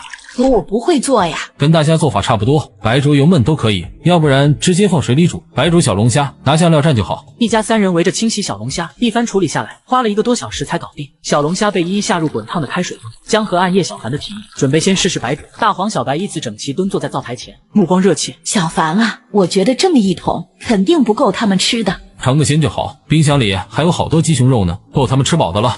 已经熟了。哇，这也太好吃了吧！江河忍不住率先试吃了一只，原味虾肉保持最天然的口感，鲜嫩柔韧，一大盆端上桌。这么一盆在店里至少得卖200多元啊，不过比店里好吃太多了。一家3口，外加2个吃货，风卷残云般清扫着刚出锅的美味小龙虾。君乐大酒店的餐饮部总监办公室，叶小哥早啊，这么早打电话来，是有什么事情吗？你们收小龙虾吗？我们餐厅对小龙虾的需求并不高，只有3-2道菜能用得到，点的人也不多。我们少量的小龙虾都是一家生鲜大品牌供应的高级货，早就签了长期供应的合同了。林传飞陪笑婉拒，他知道叶小凡的樱桃品质那是有口皆碑啊，可不代表小龙虾质量也高。这样啊，我养的小龙虾真的很不错。那算了，那先这样吧。还想着能送给他们试试呢，还是算了吧。叶小凡也不在意，自己小龙虾口感这么好，还怕没人要吗？他拿手机拍摄着小龙虾和鱼塘的照片，然后开始编辑朋友圈动态。极品小龙虾，1斤60元，不包邮，附近可送货上门。1斤60元，是已经做好的小龙虾吗？都有什么口味？叶小凡，你也太黑了吧！市场里活的小龙虾1斤才18元呢。等等，我想问问，你这1斤是指处理干净的小龙虾肉吗？还是连壳带肉的？想钱想疯了吧？有多极品啊，这么贵！一些同学朋友还想捧场，但稍稍一问，便被惊人的价格吓退了。突然，同学魏珊珊发来消息：我要5斤，送到我家来，可不可以优惠些啊？好嘞，作为第一个客户，另赠你1斤小龙虾吧。叶小凡大喜，没想到魏珊珊会成为第一个客户。这小龙虾有点特别啊，个头很大，颜色也有些怪，味道怎么样？给我来15斤，再来20斤樱桃。放心吧，绝对比市面上任何小龙虾要好吃。叮咚，徐峥维发来了3000元的转账，给多了，剩下就当我给你的运费吧。那不行，这样吧，我让人把小龙虾宰杀处理好。可以，随便你。许峥维并不在意这点小钱，聊了几句，他便下线了。叶小凡开始干活，打捞小龙虾，装满了一个蓝色大圆筒，少说装了有100斤。嘿嘿，看来今晚又有大餐吃了。叶小凡提着小龙虾返回桃源村，他们在后面跟着。哦，小凡，你这小龙虾养的可真好。张轩轩、于堂养的小龙虾不是都已经病死了吗？现在都已经治好了。妈妈，我想吃小龙虾。那个小凡，卖我一些吧。冯婶跟老妈交情很好，经常来家里串门。晚点我给您送一些过去。那多不好意思啊。没事，也没几个钱。叶小凡摆摆手，然后离开了。小梅姐啊，小凡这小龙虾老贵了，一斤卖60元呢。哇靠，真的假的？那我可不敢要啊，这也太贵了。人群中，张轩轩怔怔出神。不可能啊！明明连城里专家都治不好的病虾。轩轩，如果小龙虾都没事了，你那价格转包出去不是亏惨了吗？不知道鱼塘里有多少斤小龙虾？2万斤有吧？如果都不是病虾的话，10块1斤都能卖个20万元吧。就算是病虾，照样也可以低价卖给一些小店啊。10块不行，那就5块。你怎么就这么蠢呢？也不能这么说吧，我听说都没人肯要张轩轩的鱼塘了，要不是叶小凡肯要，恐怕现在鱼塘里的小龙虾都得死光了。村民们注意力渐渐都到了张轩轩身上，仿佛在看一个傻子。你们懂个屁！张轩轩骂了一句后气愤离开了，合同都签了，他后悔也没用。叶小凡装满小龙虾的大水桶放在了院子里。小凡，你怎么弄这么多小龙虾回来呀？有大客户要买几十斤小龙虾，1斤60元。小龙虾价格这么高的吗？换我肯定舍不得花钱买，村里人肯定不会有人肯买。那你猜错了，村里的魏珊珊买了5斤，我等会儿得给她送去。咱们家樱桃不也是这个价格，照样跟君乐大酒店签了长期合同吗？小凡，你能力强，你说没问题，那肯定没问题。叶小凡单独称了2袋小龙虾，我去给魏珊珊送去，另一袋给冯婶。那剩下的呢？晚点洗一洗处理好，再拿去南县快递。老板是原北市的。叶小凡提着2袋子小龙虾出门了。小凡，你来了。魏珊珊穿着白背心，长发飘飘。他们都活着，你最好找个盆倒点水养着。说完就要走。喂，急着走干嘛？在我家坐一坐呀。说着，强拽着叶小凡坐下来。自己什么时候跟这么熟了？得，总归是客户。你不是在城里上班吗？我呀，多请了2天假，不急着去楚江。倒是你，不仅小龙虾1斤卖60元，我听人说你家樱桃好像也是卖大几十块1斤吧，还跟酒店签了长期合同。魏珊珊也不看桌上的小龙虾，托腮认真看着叶小凡。这家伙消息这么灵通吗？你真有本事，有女朋友了吧？还没。是不是要求太高了？咱们村漂亮的单身妹子不少，要不要我给你介绍介绍？咋还当上媒婆了？明天要不要一起去爬山？我可以再约2个闺蜜，当然就我们2个也行，看你意思了。不好意思啊，我比较忙，先这样吧，我还得给小梅婶子送回去。叶小凡虽说在男女之事上反应有些迟钝，但依稀猜出了魏珊珊的意思，他二话不说起身离开了。喂，叶小凡，叶小凡。叶小凡出门直奔小梅大婶家。冯婶，小凡，你来了。小孩子嘴馋说说而已，你怎么真送过来了？在知道小龙虾的售价后，冯小梅哪敢收下呀？1、2只小龙虾而已，尝个鲜。太好喽，有小龙虾吃了。真不好意思，皮皮你不要乱摸，小龙虾会夹人的。对了，冯婶，你下午有空吗？有的200元1天，你到我家帮忙干活吧，主要就是洗刷一下小龙虾。我不能收，乡里乡亲的，相互帮忙很正常。叶小凡直接掏出200元塞给了他。一番推让，冯婶这才收下。下午，江和冯婶负责清洗，叶小凡负责宰杀，2、3个小时就弄好了接近300斤的小龙虾。第2天，叶小凡将小龙虾肉和樱桃运去了南县的快递点。40斤小龙虾肉，大概需要70斤的整虾，还有50斤樱桃，算上冷链费用，差不多凑够3000元了吧？这冷链快递费还真贵啊！许大哥，东西已经寄出了。叶小凡发出消息之后便回了村子。次日上午，快递已经到达原北市龙飞朝苑。小凡，我已经收到快递了。哦，那就好。是这样的，我们刚刚尝过你的樱桃，味道实在太好了。我家呢，有人是开餐厅的，对樱桃需求量很大，想要买下你所有的樱桃。啊，徐总，我已经说过了，散卖你少量樱桃没事，但数量太大，不可能。小凡，老哥这边真的很需要你的樱桃啊，事关重大。您说笑了，樱桃虽好，还不足以撑起一家餐厅。如果您的餐厅要靠樱桃挽救的话，那干脆还是关门吧。哎，你这……先这样吧，我得去一趟爷爷那帮忙抓老鼠呢。说完，叶小凡便挂断了电话。大黄，帮忙敲一下门。嘿嘿，哟，小凡，你来了。开门的是一个中年人，面貌憨厚，大伯叶国。呀，这都是你养的吗？对，快跟大伯问好。真乖，养得很好。对了，大伯，爷爷呢？去菜市场跟人下棋了吧？哦，这些樱桃和小龙虾给你们的。这么客气做什么？樱桃是你自己种的吗？小龙虾可不便宜啊。小龙虾也是我们自己养的，要多少有多少呢。这不是小凡吗？该不会又要借钱吧？不是来借钱的，我家最近经济情况好了一些。难怪舍得送这么多东西。这是樱桃吗？水果店里樱桃老贵了，小凡有心了。陈美美毫不客气打开2个袋子，看着满满2大袋东西，她态度好了一些，然后拿起一个樱桃尝了起来，真好吃，你堂哥堂妹肯定喜欢吃。大伯母，给爷爷留一些啊。小凡，你不知道你爷爷血糖高呀，不能吃水果，你想害死他吗？偶尔吃1-2颗没问题的。对，你真好心，真这么孝顺，倒是把你爷爷接回去啊。美妹，都是自己人，不要这么冲。燕果，你糊涂了是吧？那老东西前2天才弄坏1台电视机，又睡他了1张床，他们一家倒好，丢个300-500块，连伙食费都不够，怎么好意思让我们一直养着这老东西？不是，那破电视都10多年了，本身就快报废了，你不能说这是老爷子弄坏的呀，别整天挂在嘴上。有能耐你买新的。夫妻俩争执起来，叶小凡暗叹一口气。伯母，我爸每个月都有打1000块给你们吧？房租不要钱是吧？你出去问问，县城房租多贵呀！你爷爷每个月去医院看病拿药，不要花钱吗？还能剩多少？我去楼上看看。爷爷说家里有老鼠，每晚窜来窜去，他睡不着。叶小凡懒得继续争吵，已经有接爷爷回村子的打算。叶小凡放开零食，一路寻找上去，直至6楼顶层，附近有不少微弱气息，大约10来只老鼠躲在阴暗隐蔽的角落。这里不会是爷爷住的房间吧？一张破桌椅，摆放老旧的黑白电视和收音机，简易木板搭建的破床。怎么可能？老爷子住3楼呢，房间漂亮着呢。带我去看看。干嘛？你连大伯母的话都不相信了吗？大伯，爷爷一大把年纪了，你们态度差一些就算了，怎么能让他住在这种地方？能没有老鼠吗？我现在就带爷爷回乡下。叶小凡再也忍不住，怒火直窜头，气冲冲下楼了。小凡，喊什么喊？带回去正好，老娘受够了，把屎把尿照顾他，咋地？让他住个小房间，委屈他了。陈美妹，叶小凡出了门，坐上3轮车。爷爷，你在哪里呢？我在步行街公园这边看人下棋呢。你来县城了吗？我过去找您。叶小凡在步行街找到了爷爷叶大宇，老爷子头发花白，身形清瘦。半年不见，小凡你变帅气了啊！爷爷，你瘦了很多。说什么呢？我还重了3斤。走，回家。你大伯应该在家吧？爷爷，我们现在回村吧。回村？是啊，我跟大伯说过了，带你回乡下。爸妈也是这个意思。那我总得回去收拾一下东西吧。叶大宇总感觉哪里不对，怎么突然就做了这样的决定？哎，有什么好收拾的？就几件衣服，没必要。叶小凡态度强硬，在路边拦了一辆出租车，直接让老爷子坐出租车回桃源村。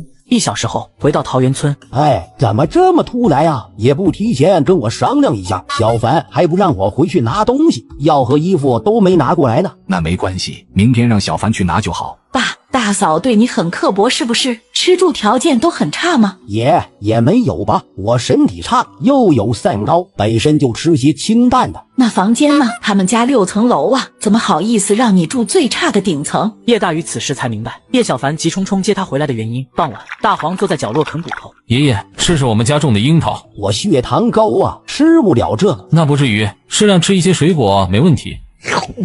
真甜也不齁，这樱桃真好吃啊！多吃几颗，锅里煮着小龙虾，味道更好呢。当晚的晚饭，叶大宇很久没吃过这么丰盛的菜肴了。大黄，回来！可大黄没听，从侧翼扑咬了上去，狠狠一咬一扯，锋利的牙齿咬破了厚实的野猪皮。野猪王显然是没预料到这一步，发出愤怒的嚎叫。其余的野猪想要上去帮忙。主人，不好了，有野兽闯入果园了。什么？快带我去看看。此时的果园有一群黑色的身影，发出哼哧哼哧的猪叫声，是一群野猪正在果园里觅食。奇异的果香对它们有莫大的吸引力，只不过它们个头较矮，无法够到樱桃，便吃起地上一些杂草。野猪群中，一只体型更大2圈的巨大野猪，仰头盯着树上挂着的一颗颗饱满樱桃，馋得直流口水。它突然发起冲锋，一下就撞断了一棵樱桃树，开始兴奋地啃食樱桃和树叶。等叶小凡到的时候，已经有30多颗樱桃惨遭毒手了。赶快滚出我的果园，要不然别怪我不客气了。野猪王吓了一跳，开始显露敌意。大黄开始叫得愤怒，没等叶小凡命令，就已经冲了出去。大黄，回来！可大黄没听，从侧翼扑咬了上去，狠狠一咬一扯，锋利的牙齿咬破了厚实的野猪皮。野猪王显然是没预料到这一步，发出愤怒的嚎叫。其余的野猪想要上去帮忙。小白，我们挡住这些野猪就行，野猪王交给大黄。大黄猫细老鼠般，似乎已经认准野猪王转身这一更多的弱点，以更灵活的速度让自己保持在野猪王的侧后方。伤痕越积越多，鲜血汩汩流淌。不一会儿，便已经气喘吁吁，体力不支的重重倒地，四肢抽搐哆嗦了起来。大黄，到此为止吧，灵智高的动物不多见，留他一条命吧。连头领都失败了，野猪们见状果断四散而逃。叶小凡凑近野猪王，你别攻击我，我给你看看伤势。这次就放过你吧，以后不准来我园子捣乱。如果你记仇要报复，下一次我就不会手下留情了。叶小凡散开灵石，传达着自己的意思，同时施展灵女术，滋养野猪王的伤躯。不一会，野猪王就已经止住血，体力渐渐恢复。记住喽，不准来我园子捣乱。回应完，转身缓慢走向了远处的山坡，没入了黑夜中。第二天清晨，果园里怎么会有野猪的？这些年还是头一遭。断了30多棵树，叶铁柱配合叶小凡帮忙将樱桃树的断口接上，用布条和木板固定。真有办法救活吗？会的，大部分问题不大，1-2棵严重的就看运气了。下午，叶小凡大黄正在鱼塘边钓着鱼，突然一个陌生电话打了进来。你好，我是许征雷的朋友，早上打你电话，但你一直都没接。不好意思哈，早上比较忙，没怎么看手机。我想买你的小龙虾，但要实地考察一下，如果合格，你的小龙虾我全包了。欢迎欢迎，我随时都有空，就不知道您什么时候过来了。叶小凡下意识认为是许征雷从中牵线。我已经到南县了，可能还要1小时才能回到你那吧。好，那静候您的到来，到村口了，给我打电话。另一边，县城道路，一辆玛莎拉蒂平稳行驶。小白，这种事情何必劳你大驾？那种乡下烂地方，指不定会出什么事情呢。你不放心，就让我或者底下人去啊。别人做事我不放心，尤其是你。你这么说太打击人了，我做事什么时候不靠谱了？白灵儿没搭理他，这人死皮赖脸跟来，要不是顾念两家交情，他会更不客气。不久后，门口传来了汽车鸣笛声。这么快就到了？叶小凡起身向外走去，门口停着一辆玛莎拉蒂，一男一女下车。你好，就是你们要买小龙虾是吧？是的，叶先生，先自我介绍一下，我叫白灵儿。哦，你好。喂，你特么谁啊？上来就想吃豆腐，灵儿的手是你能握的吗？叶小凡有些无奈，握手只是很正常的礼仪啊。这人难道是白灵儿的男朋友？不好意思哈，叶先生，汤瑞就这个德性，不用在意他。小凡，这是你朋友吗？还不快请进屋。哦，先进来坐坐吧。白灵儿倒不介意，但汤瑞不耐烦道：有点自知之明好吧？你这有什么可招待我们的？直接带我们去鱼塘看看货。你不说话，没人当你是哑巴。汤瑞，我最后一次警告你，让你跟来就好好闭嘴，别干扰我谈生意。好，我不说话就是。也对，寒舍的确没什么好招待贵客的。我现在带你们去鱼塘吧。来到鱼塘，白灵儿扫视周围环境，观察鱼塘水质。鱼塘现在还有多少小龙虾？我去，这小龙虾是什么品种呀？怎么会有一条条金纹？它们是普通红虾变异的，算是新品种吧。我命名为金湖小龙虾。金湖小龙虾变异的新品种？呵，什么变异小龙虾？造噱头吹牛是吧？不就是多一些金色条纹吗？你看看，天然的条纹怎么可能有这么规整？说着，上手抓住一只小龙虾，试图找出更多证据。我建议你。被他抓着的小龙虾，一只虾钳子已经死死夹住了他的食指。太丢人了！早知道说什么都不让汤瑞跟来。赶紧帮忙啊！愣着干嘛？快点啊！我的手指要断掉了。我刚刚就想提醒你小心的。哎，疼！赶紧弄开它呀！叶小凡伸出手，在小龙虾虾钳关节上一拧，轻松掐断虾钳，断掉钳子的小龙虾掉落在地。这小龙虾非常棒，我很满意。价格方面的话，55元1斤可以吗？行吧，那就按55。那我们签合同吧。白灵儿早有准备，拿出合同。叶小凡仔细看过后没问题就签字了。小白，快点啊！该回去了，我手指被夹伤，现在还没止住血呢。不好意思啊，小凡，汤瑞是我的合伙人，这人骄横惯了，我本不应该带他过来的。没事，不必在意。对了，新店正在装修，预计下周能开始营业，具体时间我到时候再跟您说。好嘞。叶小凡拿着合同回房间放好，转眼到了周二，楚江市美食街，复古风格的新店尤为瞩目，古风字体的店名为白黄大排档。此时，大排档的包厢内，哇，灵儿，你店里厨师做的小龙虾味道也太棒了。叶小凡只是来送小龙虾的，结果被白灵儿邀请留在这吃晚饭，这不是废话吗？也不去打听白龙餐饮是靠什么起家的。喂，能不能注意一下餐桌礼仪啊？还有这只土狗，怎么可以随便上桌的？也对，一看你平时也没接触过这些。说实话，要换更高端的场合，你这种人会被轰出去的。你真好笑，小龙虾这种美食，除了味道好外，就得这么吃才吃得爽。小凡说的有道理，这里是大排档，又不是西餐厅，没那么多讲究，大家都是放开来吃的。呵，我看叶小凡他就算在西餐厅也会这么吃吧？没有受过贵族餐桌礼仪的培训。对，在西餐厅我最多不影响其他人用餐，吃相肯定也好不到哪里去。当然，我的层次就这样，普通人一个，拿我当朋友的不会嫌弃我吃相如何，更不会拿餐桌礼仪来讽刺贬低我。同理，我也不在意某些阿猫阿狗的指指点点。汤瑞顿时脸都黑了，说得好。随你们怎么说，我去趟卫生间。不好意思哈，这家伙就这个德行。小凡，我有朋友要过来，现在得去接一下他们，你慢慢吃，不够的话跟服务员说。哦，我也吃饱了，现在得回村子，感谢招待。那行，改天再请你来吃小龙虾。哈哈，再说吧。第二天清晨，叶小凡跟家人正在果园摘樱桃，突然收到了白灵儿的电话。昨晚的1000斤金湖小龙虾全都卖完了，反响极好，麻烦您今天再送2000斤过来。电话另一头，白灵儿语气无比激动，这么贵的小龙虾，销量竟然还超过了售价只有一半的普通小龙虾，昨天深夜后都供不应求。好的，没问题。老爸，今天还得您去送樱桃，我这边得捞小龙虾，晚点给白灵儿送去。好嘞。对了，我打算买辆货车，3轮车太小了，运不了太多东西。行，你自己看着办吧。叶小凡回到村子，小凡，你收不收野生小龙虾啊？孙山牛在村口提着一个红色水桶。野生小龙虾，我看看。哪里抓的？就在桃花溪那边的小水沟，昨晚跟大伯去钓鱼，抓了不少呢。行吧，我买了，按现在楚江生鲜市场的价格来收，1斤18元吧。它们状态很好，有活力，这附近没有什么污染，倒不用担心它们的品质。放到鱼塘，用磷语树滋养净化几天就可以出售了。1斤18元。对，等会我回去称了，就把钱转给你吧。好嘞。对了，我等会儿去村委跟大家说，收购野生小龙虾，有多少收多少。按白黄大排档的消耗速度，鱼塘里的小龙虾供应不了几天，到时候他不收购野生的，也得去跟城里的小龙虾养殖户收购。那我现在就带全家人去水沟里抓小龙虾。说完便火急火燎赶回家。叶小凡有些无语，提着小龙虾去了村委会。喇叭广播在不久后响起，大量收购野生小龙虾，1斤18元，1斤起收购，收购地点叶铁柱家的鱼塘。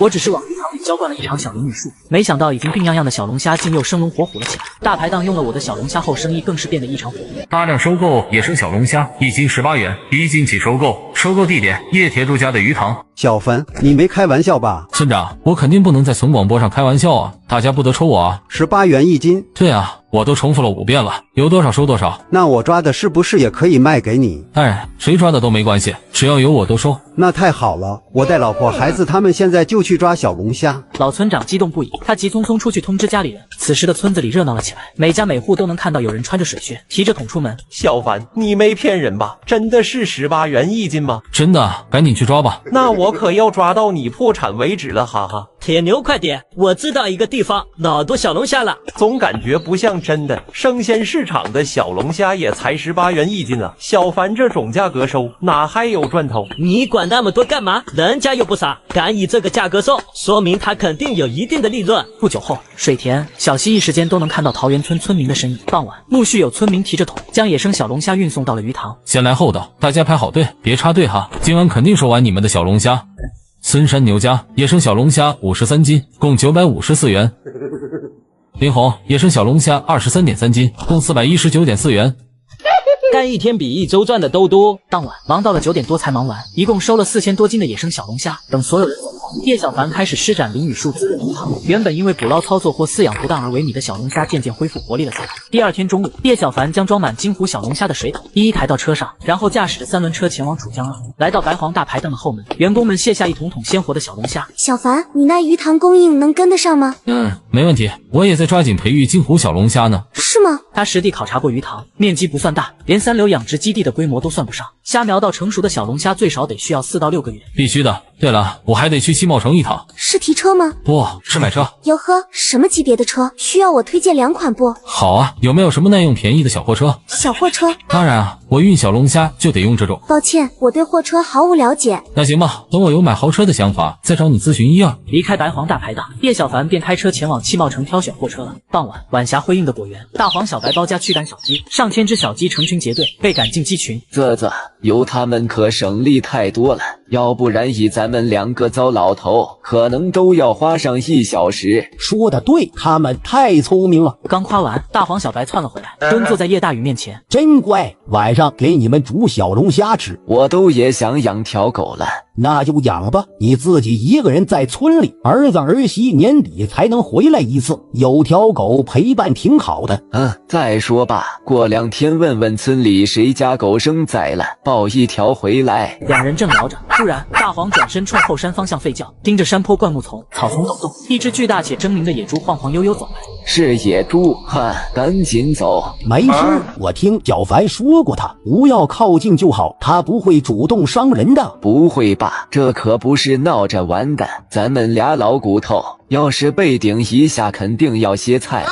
陈大爷想走的，但叶大宇不肯走，他只好跟着停下，谨慎观察野猪王。大家伙进入果园后，看到2位老爷子，他没啥反应，只是冲大黄哼斥叫道：“我主人不在，你又来我们果园干啥？”野猪王嘴里吐出来一颗湛蓝的石头，那是什么？叶大宇想要上前，野猪王突然怒声哼斥，不让人靠近石头。算了，还是别靠近他了，等小凡回来吧。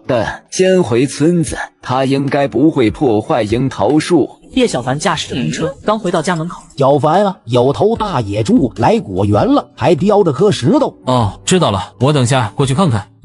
下蛋了，如今满山遍野都是一窝窝的鸡蛋，大黄也是累得捡都捡不过来。大黄，好样的，今晚给你加鸡腿。收到。小凡啊，这么多鸡蛋，会不会一下子卖不出去啊？没事，我昨天给酒店送了一些过去，已经签了长期供应合同了。那就好。叶小凡将鸡蛋装上货车，老母鸡的话，暂时就得雇别人来运送了。晚上才刚吃完晚饭没多久，陈大爷就给叶小凡打来了电话。小凡，出大事了！北山的鸡不知道怎么的，好像被什么东西咬死了好多个。什么？爸，我现在要去趟北山。这么晚了，还去北山做什么？北山的鸡被野兽咬死了不少，我得去看看。白天不是都还好好的吗？我跟你去吧。老爸，你就别折腾了，有大黄还有小白呢，什么野兽搞不定，这种小事就不需要您老出马了。行吧，你自己掂量着点，不要逞能，情况不对就回来喊人帮忙。来到北山机场，远远就看到陈大爷和王春芳在鸡圈门口守着。小凡，你来啦！你快看，鸡被咬死了好多个。我们布置了不少捕鼠夹，也许能抓住偷鸡的小贼。我看可以在机场旁边搭个小木屋，到时候我和陈大爷轮班看着。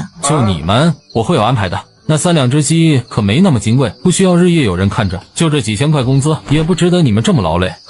算了，今晚先看看情况吧，我们先找个地方藏着，我倒要看看偷鸡贼晚上还敢不敢来。临近深夜，养鸡场的山坡石头后边几道身影或坐或蹲，王春芳很认真地盯着，大黄不时站在石头上注意周围的动静。就在这时，大黄突然发出低吼，他们听到了养鸡场传来的动静。叶小凡探出头去，他的眼睛明亮清澈，清晰地看到了几只小家伙正在木栅栏外跑步，从这个洞钻到了养鸡场里，然后开始捕食肥硕的老母鸡。有东西进了养鸡场，我带大黄他们先过去，你们就在这等着。随后一阵鸡飞狗跳，叶小凡带着狗进了养鸡场，第一时间关上木门堵在了洞前面。大黄、小白冲了进去，3个小身影慌张狼狈，哪里还顾得上刚咬死的鸡，四散而逃，想从洞里逃出去，发现洞前面的叶小凡。大黄迅猛无比，一手抓住一只黑鹰，重重将它来回摔了2下，2个目标接连倒地抽搐。很快，就连窜得最快的那只，在赶到木栏之前，叶小凡俯身一抓，瞬间让他动弹不得。看你们还敢不敢来我养鸡场闹事？王春芳、陈大爷姗姗来迟。是黄仙，小凡，这玩意邪得很，最好不要杀。邪门！前些年我侄子打死了一只黄鼠狼后的第7天，突然就突发恶疾猝死了。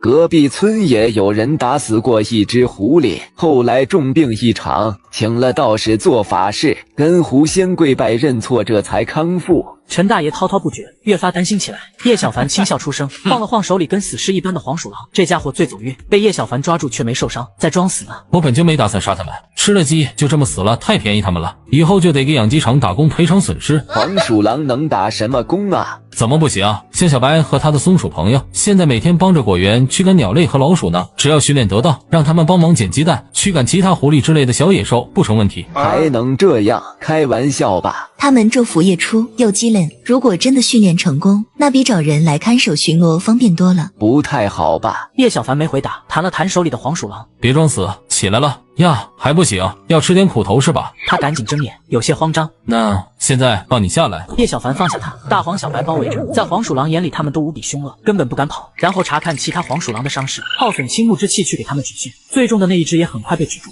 内脏有破损，叶小凡也不肯定能不能救活他。稍稍花了一会儿功夫，将他们放到一块。没心有白点的黄鼠狼咔咔叫唤，他突然起身并合前爪，给叶小凡作揖鞠躬，传达出求饶的情绪。哟，灵智还挺高。你看，小凡，赶紧放了他吧。陈大爷脸色唰的一下就白了，王春芳也傻眼，一辈子都没见过这么奇怪的事情。那可不行，先带回去，明早再开始训练他们。叶小凡将黄鼠狼托在手里，同时将其余2只都装进篮子，准备带回家。这种事情不能开玩笑啊！真惹了黄仙，动辄全家倒霉啊，可能会有血光之灾。宁可信其有，不可信其无啊！叶小凡没理会陈大爷和王春芳，走吧，先下山吧。不是，小凡，真不能开玩笑啊！我心里有数的。叶小凡回家后，在杂物间腾出一块地，开始仔细给黄鼠狼医治，耗费了不少倾慕之气。没心有白毛的黄鼠狼在一旁歪着脑袋看，也明白叶小凡这是在医治他的兄弟们。他能感受到叶小凡身上散发着充满生机活力的气息。夜深人静，养鸡场居然惊现几只黄鼠狼，还把很多老母鸡给祸害。还好我家大黄人大，3下5除2就把他们搞定。于是我想着驯服他们，然后帮我做事。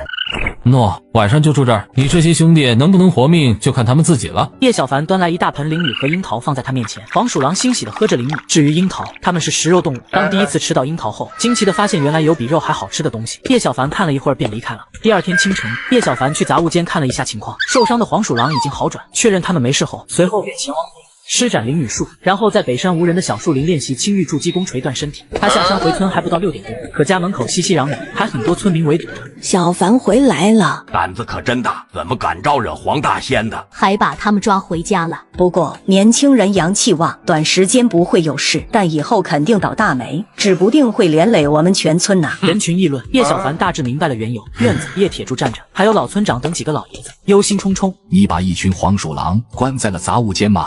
小凡啊，老陈昨晚慌张来找我说，你不仅打伤了那群黄鼠狼，还要训练他们干活。昨晚陈大爷回去后，左思右想睡不着，于是连夜去找老村长和几个老人说了这件事。老村长，这有什么问题吗？问题大了，你知不知道老陈已经病倒了？对呀，小凡，听我们的，赶紧把他们放了，黄仙惹不得呀。年轻人胆大妄为，不知道这玩意儿的邪气。我们刚刚看过他们，伤得不重，现在还有挽救的机会。陈大爷病倒了？是啊，瘫在床上有气无力的，老罗给他看过了，说是邪气侵体，得卧床休养一阵子。哦，晚点我去看看他。这不是重点啊，赶紧好好招待一下黄仙，然后放走他们，否则这种事情会继续发生的。老村长满脸怒容，对黄仙之说深信不疑。不听老人言，吃亏在眼前啊！几人还要劝说，叶小凡不紧不慢去了一趟杂物间，黄鼠狼3兄弟跟在后面，踉踉跄跄，不过还是跟着来到院子。诺，他们就在这。小黄，你现在是要走还是要跟我混？包吃包住，好吃好喝，不需要偷鸡摸狗。这都要成精了，赶紧离远一些，万一连我们也记恨上了。我们跟小凡可没关系啊！10来个中老脸色惊骇，你别拜，这样大家还以为你是在向我求饶呢。你要是想跟着我，就点点头；要是想离开，现在就可以带你兄弟离开了。咔咔，小黄激动的连连点头，根本不想走。红果果那么好吃，谁也好喝极了，天天能吃到不需要四处找的食物，傻子才不答应呢。我靠，连黄仙都想跟着叶小凡混了，叶小凡必然有特殊本事。小凡肯定是什么星宿，仙人转世吧？乡下迷信的人太多了，何况亲眼见证这惊奇的一幕，连原本摇摆不定的村民都纷纷相信了叶小凡肯定有特殊之处，能引来黄仙跟随。一旁的老村长满脸错愕傻了眼，一时间不知道该怎么说了。诺，这是他自己的决定，我没有强迫他，以后还得好吃好喝招待他们，惹怒他会有坏事发生。那招待好他呢，是不是全村都沾光受庇护啊？小家伙，你跟你兄弟们老老实实待在这吧，大家不会伤害你。我得去看一下陈大爷。来到陈大爷家，一位婶婶从隔壁端药出来。黄婶，陈大爷怎么样了？看着不太好，老叔胸口闷，手脚无力，我刚熬好药。周大爷他们说是黄鼠狼的邪气作祟呢，还说跟你有关。别听他们瞎讲，我来照顾陈大爷吧。好，我还赶着去喂鸡呢。叶小凡端着药汤进屋，陈老爷子脸色惨白的很，目光无神，一看到叶小凡进来，就急促喊道：小凡，赶紧放了那些黄皮子啊！昨晚我做梦，梦到他们说会报复我们的。说着又捂住胸口，上气不接下气。老头子昨晚还好好的，怎么今天就躺床上了？起来玩呀！叶小凡放下药，赶紧过去查看他的情况。好的好的，老村长他们都来我家了，都在说这件事呢，我们会处理好的，你就安心养病吧。叶小凡没察觉到什么邪气，只是能感觉到他精神衰竭，赶紧给他灌输倾慕之气，顿时如雨润大地，流转陈大爷的四肢。他的脸色以肉眼可见的速度好转，好多了。不要胡思乱想，黄仙真有发怒报复，也是冲我来，跟你没关系，我们会处理好的。晚点让村长过来跟你说说情况。叶小凡已经确定这是老爷子病根在心里，日有所思夜有所梦，太过惊恐导致，问题不大。叶小凡回到家已经是半小时后，结果家里人更多了，村民都在往这边赶，队伍都排到巷子口了。不至于吧？全村人都来给黄狼跪拜，还说我是什么福星转世，文曲星下凡。小凡啊，我刚刚打电话问过云山关的李道长了，那只没心有白毛的黄仙应该快修成正果了。黄仙看你天赋异禀，命格不凡，不是福星转世就是文曲星下凡，他想要跟随你修行，你是他蜕变成仙的关键。还福星转世，他就是一只比较聪明的黄鼠狼，别想太多了。随你怎么想，总之你要照顾好他，这对桃源村都有莫大的好处。黄仙报恩，我们村都能跟着沾光，这是李道长的说法。叶小凡终于体会到了什么叫鸡同鸭讲了，他没能耐去说服这些人。黄仙喜欢清静，赶紧都让大家散了。对，都出去，都出去，别惊扰了。老村长连忙开始赶人，院子一下子清静了。叶小凡将小黄他们放归北山，示意他们可以走了。小黄他们一步三回头进了林子。怎么会这样？当天傍晚，陈大爷就康复了，精神都很好。老村长他们都说这是黄仙保佑。云山观的李道长说了，咱们村的小凡黄仙都想跟他修行，他是福仙转世呢。嘿嘿，我已经包了1块鱼塘，准备养小龙虾了。反正以后小凡做什么行当生意，我也跟着做，肯定能沾光。院子里堆着大件小件的纸盒，江和叶铁柱正在翻看这些东西。家宠物商超送来的，买太多了，家里都没地方放了。这些你花了多少钱？没多少钱，都是必需品啊，保证它们营养均衡。大黄和小白每餐都有肉有菜，是咱们村吃的最好的狗了，比我们吃的还好呢。老妈，你这话说的，要不然咱们现在开车去县城吃大餐？吃什么大要省一些，你还没娶媳妇呢。红姑已经帮你物色了几个合适的漂亮女生，晚点你先看看照片和资料。不是吧？大黄突然不开心地出门口叫唤，黄鼠狼三兄弟以小黄为首，在门口探头探脑。黄仙来了！我靠，这是赖上我了，咋又来了？江和叶铁柱倒是热情，还拆开了几袋小鱼干零食。他们应该可以吃这个。大黄小白气疯了，他们也想吃，赶紧凑上去。小黄不客气，屁颠带头进来，跟回到家一样。此后几天，黄鼠狼三兄弟不再祸害养鸡场，反而每到饭点就会进村子，直奔叶小凡家。叶小凡无可奈何，总不能白吃白喝吧，于是只能按原计划行事，着手培养他们成为北山的巡逻员，守护养鸡场。他们也很懂事，没有去坚守自盗。孙山牛和王军开着小货车，在附近村镇收购土鸡土鸭。临近中午，孙山牛从赵家屯收购回一车老母鸡，大概300多只，还有一批没运回来，我等会儿再去一趟。他们这些天都在各个村镇奔波收购散养的鸡鸭，辛苦了。不辛苦不辛苦。聊了几句，开始卸货，卸下一个个装满鸡鸭的木质笼子。叶小凡一人提5、6个笼子，怎么也得有60、70斤吧，对他来说轻若无物。孙山牛再一次看呆了，大黄上来帮忙，他们受限于形体，只能叼一个笼子，这就算了。小白、小黄带着他们的兄弟也过来帮忙，3个装着4、5只老母鸡的笼子，不仔细看还以为是装上了自动滑轮，自己滑到山上了。那只领头的白色动物就是成了金的黄皮子吗？你是城里人吗？连雕和黄鼠狼都分不清，黄鼠狼当然是黄色的，要不然怎么叫黄鼠狼？那他们要是都是黄色的，你怎么分？无聊，赶紧干活吧。可他们才歇了一会儿，叶小凡带着小动物们又回来了。这样太慢了，都把笼子打开，让大黄、小白他们赶上去吧。叶小凡随手打开了一个笼子，鸡鸭他们四散而逃。大黄、小白、小黄3兄弟形成半包围圈，他们无处可逃。叶小凡毫不费力将他们往鸡圈赶去。还能这样啊？你们回村吃个午饭，休息一下，下午再去赵家屯。中午，叶小凡忙完养鸡场的事情，家里早有人等待，老村长、书记等几名干部都在等他。来看黄仙的吗？我们是来找你的。找我？是啊，最近村里好多人想养只小龙虾，于是我们几个一合计，干脆成立个小龙虾养殖合作社好了。合作社比单干好处多得多。林书记滔滔不绝说起合作社的好处，叶小凡点点头，静静倾听。这不，我们都听说了你在小龙虾方面的成绩，还有稳定的出售渠道，似乎供不应求啊，所以才要收购野生小龙虾。我们几个以及10多户村民都想让你当个带头人，由你来当合作社的理事长。小凡，你有这个能力和思维，就帮帮大家吧。一人富不算富，全村富才是富啊！几名村干部你一言我一语给叶小凡做心理工作，一番深思熟虑后，叶小凡点点头，可以。老村长他们如释重负，最大的难题解决了。留在这吃饭吧，饭菜都做好了。不用，改天吧。一番客气，老村长他们这才离开叶家。出门时，黄鼠狼3兄弟并列贴蹿过来，他们还冲老村长他们拜了拜。受不起。老村长等人慌张躲开，他们可不敢成黄仙的一拜。走远时还在议论，小凡真是奇了，这么多小动物愿意和他亲近。就是我昨天还看他跟村头猪圈的母猪打招呼呢，喊他什么佩奇，那头猪还哼唧称他扬了扬头呢。要不然怎么说他命格不凡呢？他们许愿，黄仙啊黄仙，我这2天攒了1篮子的蛋都给你，您保佑我妈妈身体早点康复好不好？明明前些天身体好了一些，这2天又开始咳血了。养鸡场的草地上，王春芳提着1篮子鸡蛋，虔诚的跪下，冲小黄合十作揖，带着些许哭腔。小黄压根听不懂他在说什么，不过1篮子灵蛋啊，谁会拒绝呢？一看这是给自己的，他们几个毫不客气，哪怕已经吃饱了，也准备将这些蛋藏到附近挖的小窝里。春芳姐，你在这干什么呢？没什么，每天10颗蛋是员工福利，你吃不掉就送亲戚或者卖掉都行啊，给他们太浪费。好，但这些我答应给黄仙吃了，不能拿回去，下次不会了。诺，给阿姨的。黄仙之前带我去的一处秘密地方，有玉汪山泉水，有神奇疗效，对阿姨应该有点用。叶小凡神秘兮兮将黑色保温杯递给王春芳，以后我每天给你一罐，让阿姨喝下，对她有好处。这是黄仙的指示吗？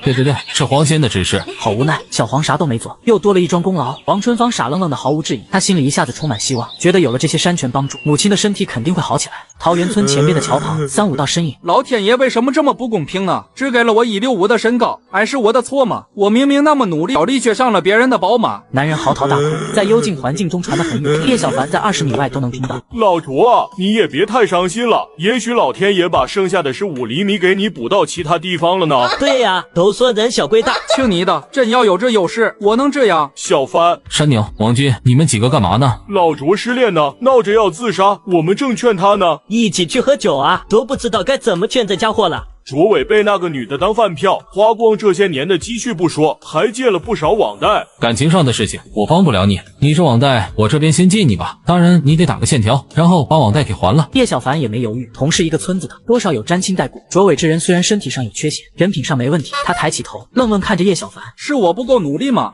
只靠努力就能成为有钱人的话，那天底下就没有穷人了。对了，小凡，你那还招人吗？卓伟现在闹得连电子厂都待不下去了。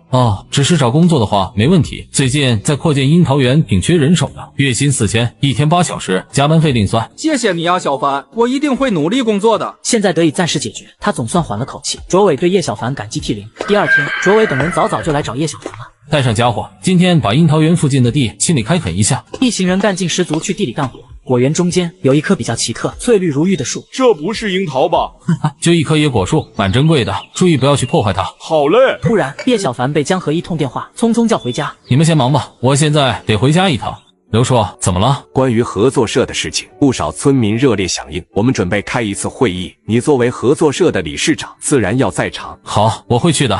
临近傍晚，村里广播就响了起来，请每户人家派代表来村委会开会，商讨桃园村合作社事宜。广播一连通知了3遍。傍晚时分，村委前的空地十分热闹。你说叶小凡真能带我们赚钱吗？愿打愿挨，被骗了只能算自己笨。合作社不太靠谱的感觉，附近村镇这2年合作社成立的还少吗？开几家倒几家。那你的地就留着种呗。听说合作社初次尝试，只开放100亩的入股份额，暂时不接受资金入股，反正我要参加合作社。村民讨论十分热烈。到了开会时间，老村长拿着大喇叭，会议现在开始，我先来讲几句。首先，这个合作社只需要几个人就能成立，今天并不是求着大家入股加入，说实话，你们害怕吃亏，小凡还嫌麻烦呢。老村长陆续说了很多。总之，你们不愿意的，现在就可以回家吃饭了。老村长语重心长叙述了一番，还提及了合作社成员的盈利来源等方式。光是每亩地每年保底收入1500元，就让一众村民震惊和兴奋。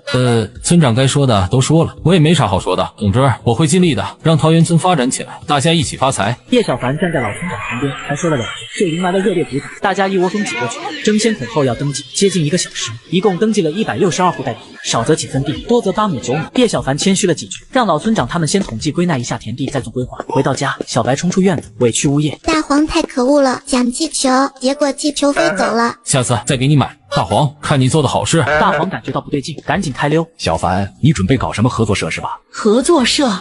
准备收100亩地，视情况养水产或者种作物，另外再鼓捣一些产业。有份额限制啊，难怪刚刚老郑还想要拜托我跟你说说。这个肯定要规划一下，优先选择连成片优质肥沃的田地，零散的收来也没用啊。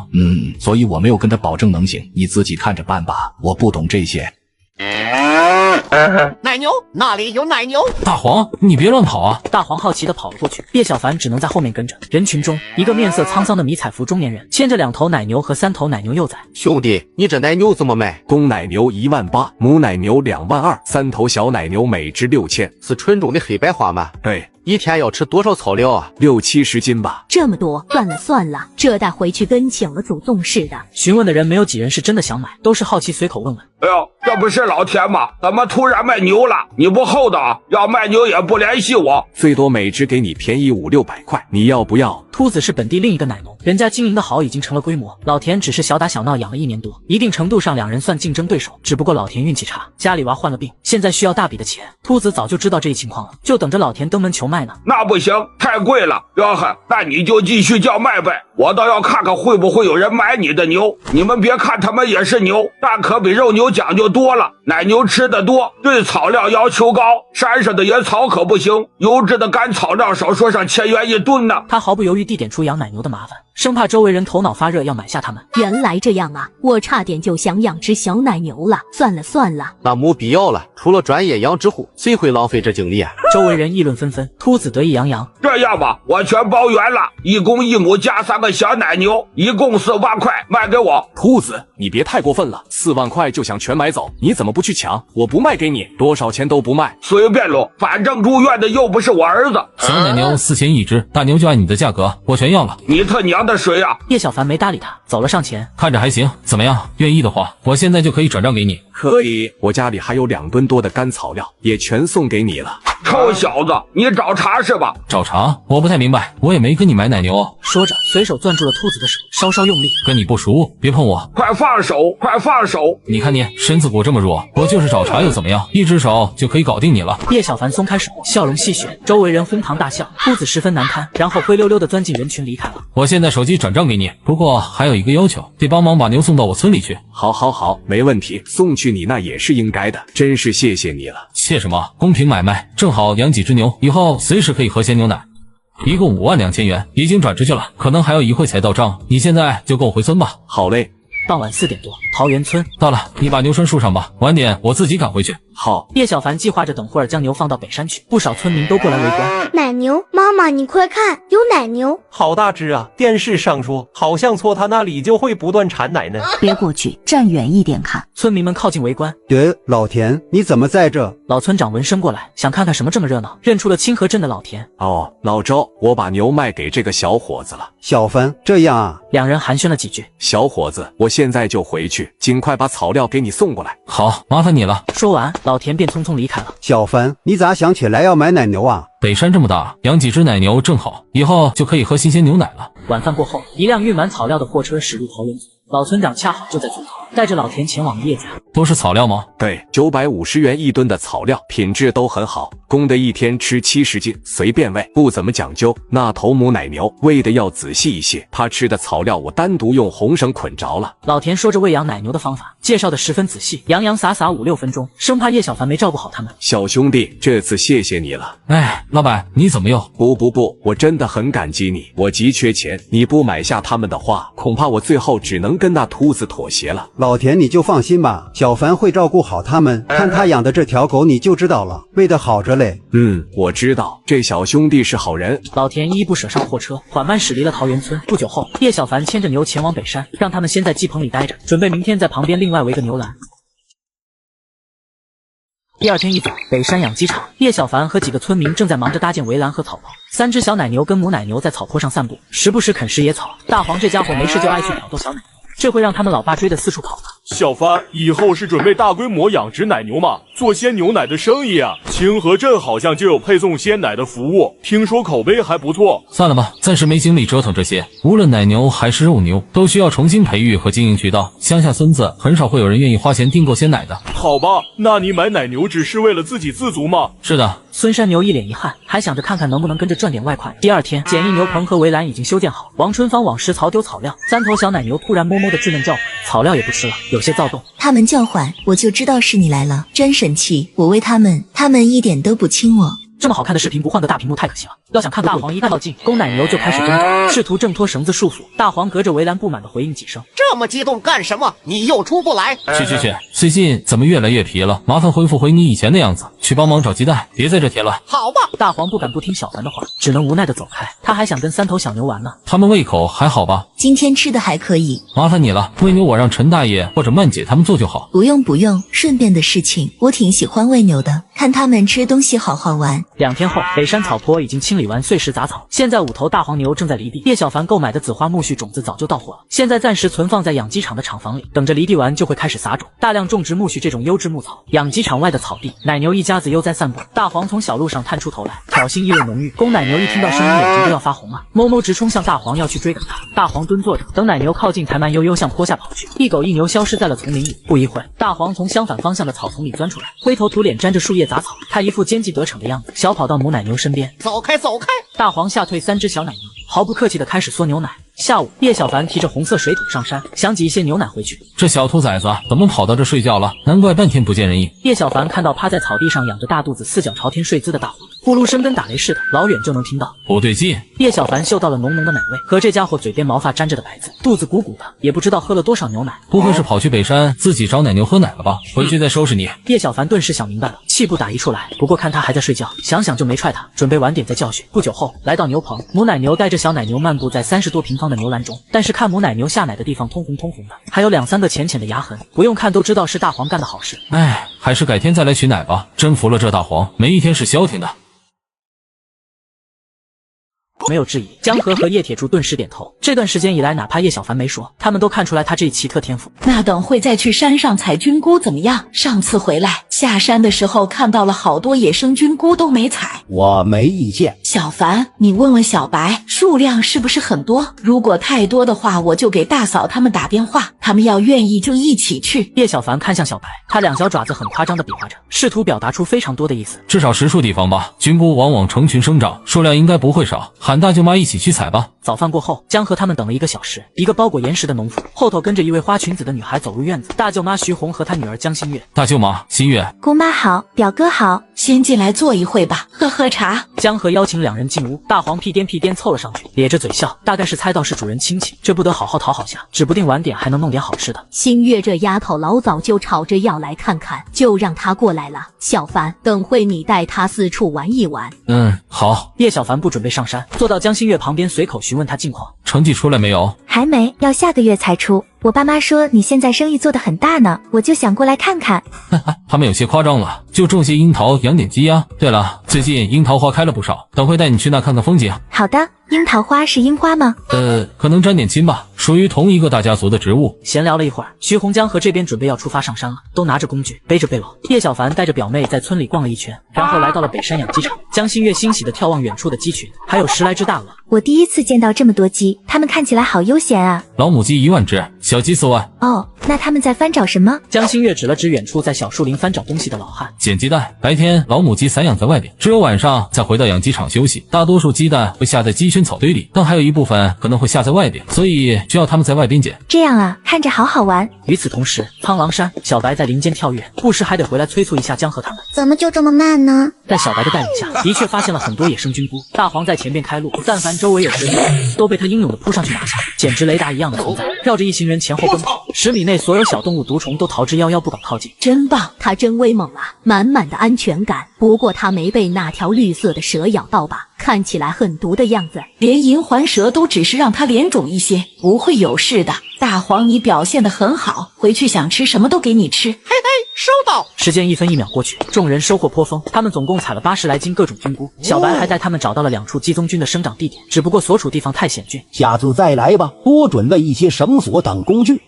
时间差不多，天快黑了，下山的路不好走，这晚上也有野狼出没，太危险了。安全起见，众人准备下山了。可小白突然急切叫唤，朝峭壁上一个生长在缝隙间的歪脖子树看着。他怎么了？只是一棵要枯死的树呀。他们视力有限，天色有些暗了，根本看不清，不明白小白的意思。突然，小白往峭壁上爬去，靠着部分凸起的石头，硬生生来回跳跃，最终跳到了离地15米的树上。不久后，一个东西突然坠落。小白？不是小白，是一个很大已经开散的蘑菇。什么蘑菇？这是灵芝啊！灵芝？这是药材呀？对，这么大个少说有10多年份了。值多少钱？不知道，先下山吧，回去再研究。傍晚，叶小凡和江新月已经回在了院子，爸妈还没回来。良久后，院子外笑声由远及近，小白闪电般窜了进来，大黄紧随其后，拿着一个类似蘑菇的东西。灵芝，干得不错，晚上奖励3朵鸡枞菌。我操！小凡，刚刚又被抓走了2只鸡，那边还有2只被抓死的鸭子。那2个畜生太猖狂了。这段时间就让他们待在笼舍里，不要放出来了。我得去找找小黄、小白他们。这几个小家伙整天往山里钻，万一倒霉碰到那2只鸟就惨了。不怕1万就怕万一，黄鼠狼和雕指不定也在2只大鸟的捕猎范围。叶小凡并不希望小黄他们就这么没了，在山上转了一圈，找到躲在洞里的小黄3兄弟，他们瑟瑟发抖，显然早一步就发现了敌人，就躲进洞里不敢出来了。走吧，去我家住2天。小黄跟人似的，2只爪子合在一块，不断拱手感谢。路过果园，找了在樱桃树上抓蚂蚱的小白。干嘛？走，回家炸泥鳅给你吃。回到家，叶小凡把他们放进了院子，在村里就安全得多，不准乱跑，最近只能待在家里。怎么回事？我听说山上有老鹰叼走了不少母鸡。问题暂时不大，如果他们再来，我再想办法。第2天一早，站在山上的叶小凡看清了那低空盘旋的黑色大鸟的真面目，这是金雕啊！接下来，金雕就在叶小凡的注视下，嚣张地落入养鸡场，爪子猛然一扣，轻易弄死了一只鸡，抓着它潇洒远去。把我这当自助餐厅了？叶小凡有些无奈，已经确定这已经成了他们领地范围。大黄气得朝天狂飞不止，却又无可奈何。这天中午，嚣张的飞贼只来了一只，在高空上盘旋，叶小凡早早就过来了。大黄，你躲到里面去，别出来。一群鸡鸭惬意地散步，并没有发现来自上方的危险。小凡啊，你这是要干啥？理想的话，只伤他们翅膀，给他们一个小小的教训。如果力度没控制好，那只怪他们倒霉了。难道你借来土枪了？用这个？叶小凡指了指旁边一堆光滑的小石子。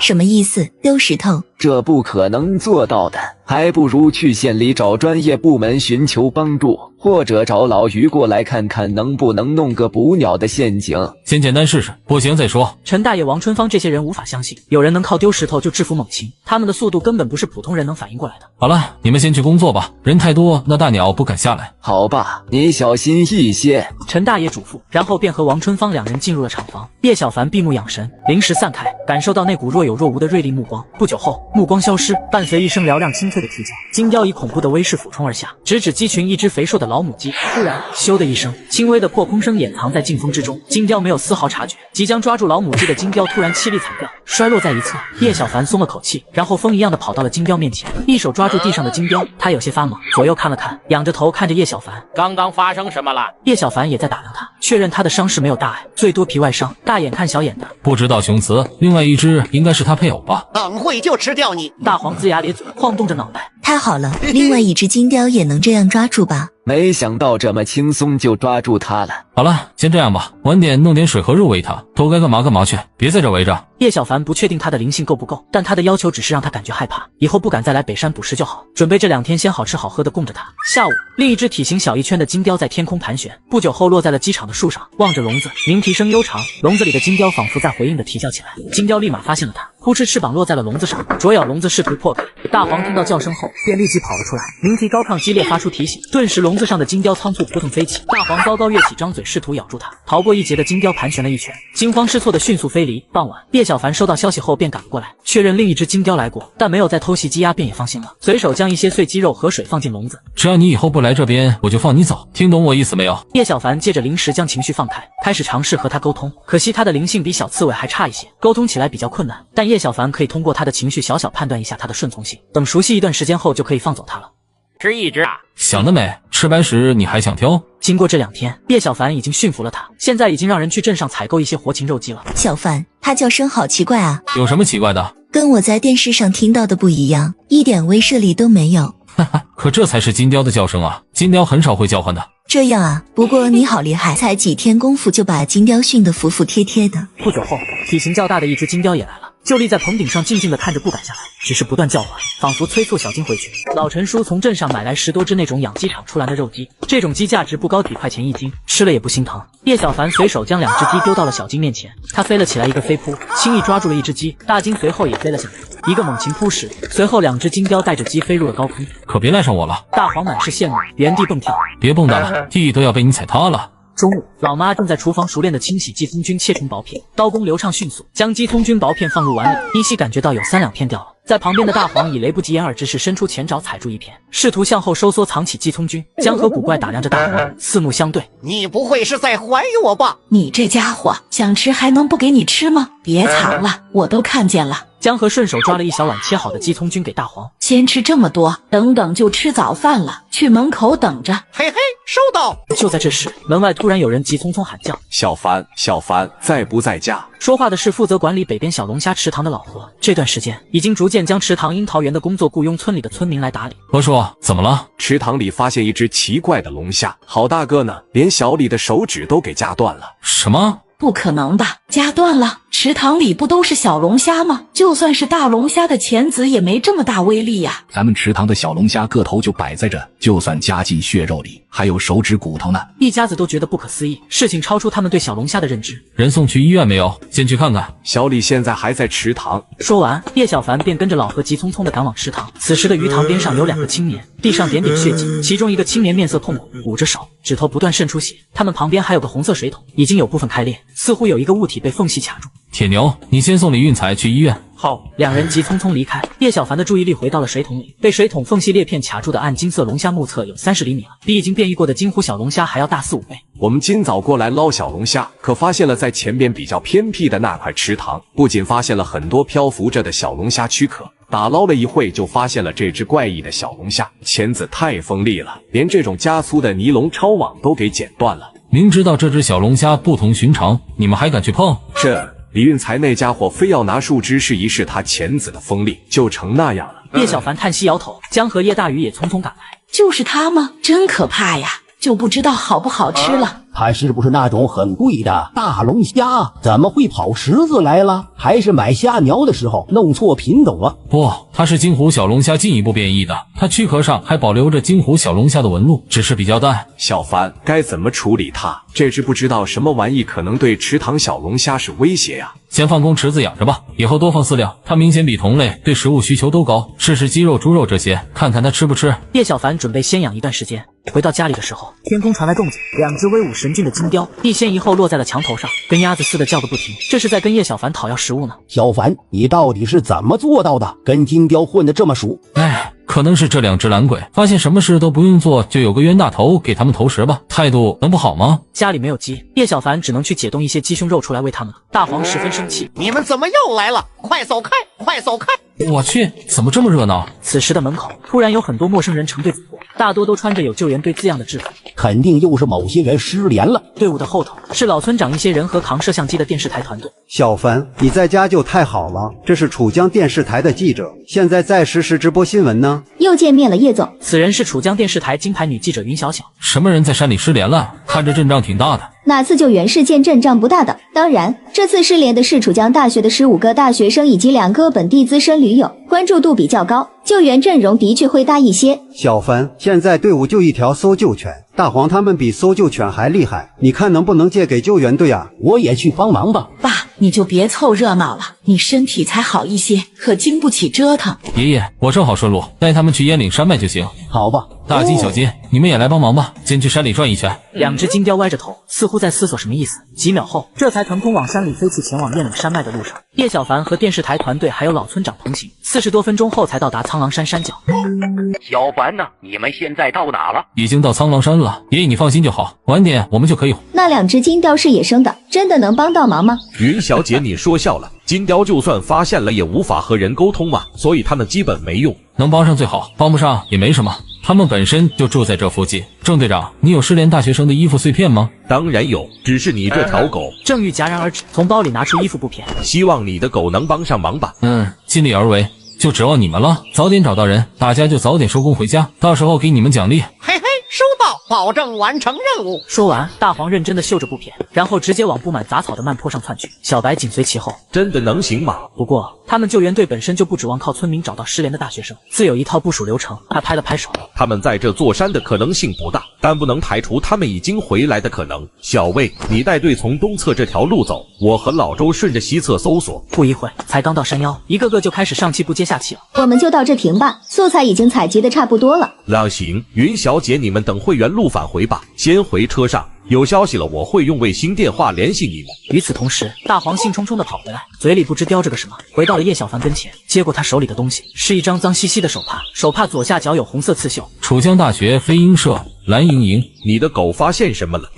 楚江大学飞鹰社，没错，这就是失联大学生的登山社团名字。蓝莹莹是失联人员之一，这是大黄在山顶的一棵树根底下发现的，多半是这人在休息的时候遗失的吧。大黄没有发现手帕主人，不过他嗅到了那附近不少人类遗留的痕迹。云小姐，大发现，我们在山上发现了一名失联人员的手帕。哪里找到的？这是桃源村村民的那条狗在山里发现的，人不在苍狼山，只是学生登山过程不小心遗失的，所以不用在这座山浪费精力了，前往下一山头吧。你凭什么敢这么肯定？狗又不能说话，刚刚我们也没跟上去啊，不知道遗失地点，也许是失联人员有意留下的标记，他们可能在这座山某处地方休息呢。郑玉不满叶小凡这斩钉截铁的态度，论经验，郑玉有10多年的救援经验，一条狗和一个村民可信度不高。就凭手帕是大黄找到的，当然我不干涉你们救援队的行动，要不要详细搜寻一遍随便你，只是跟你强调一下，山顶中心区域松树林里有野猪洞穴，大概30多头成年野猪吧，它们对人类意义不高，你们别太靠近就行。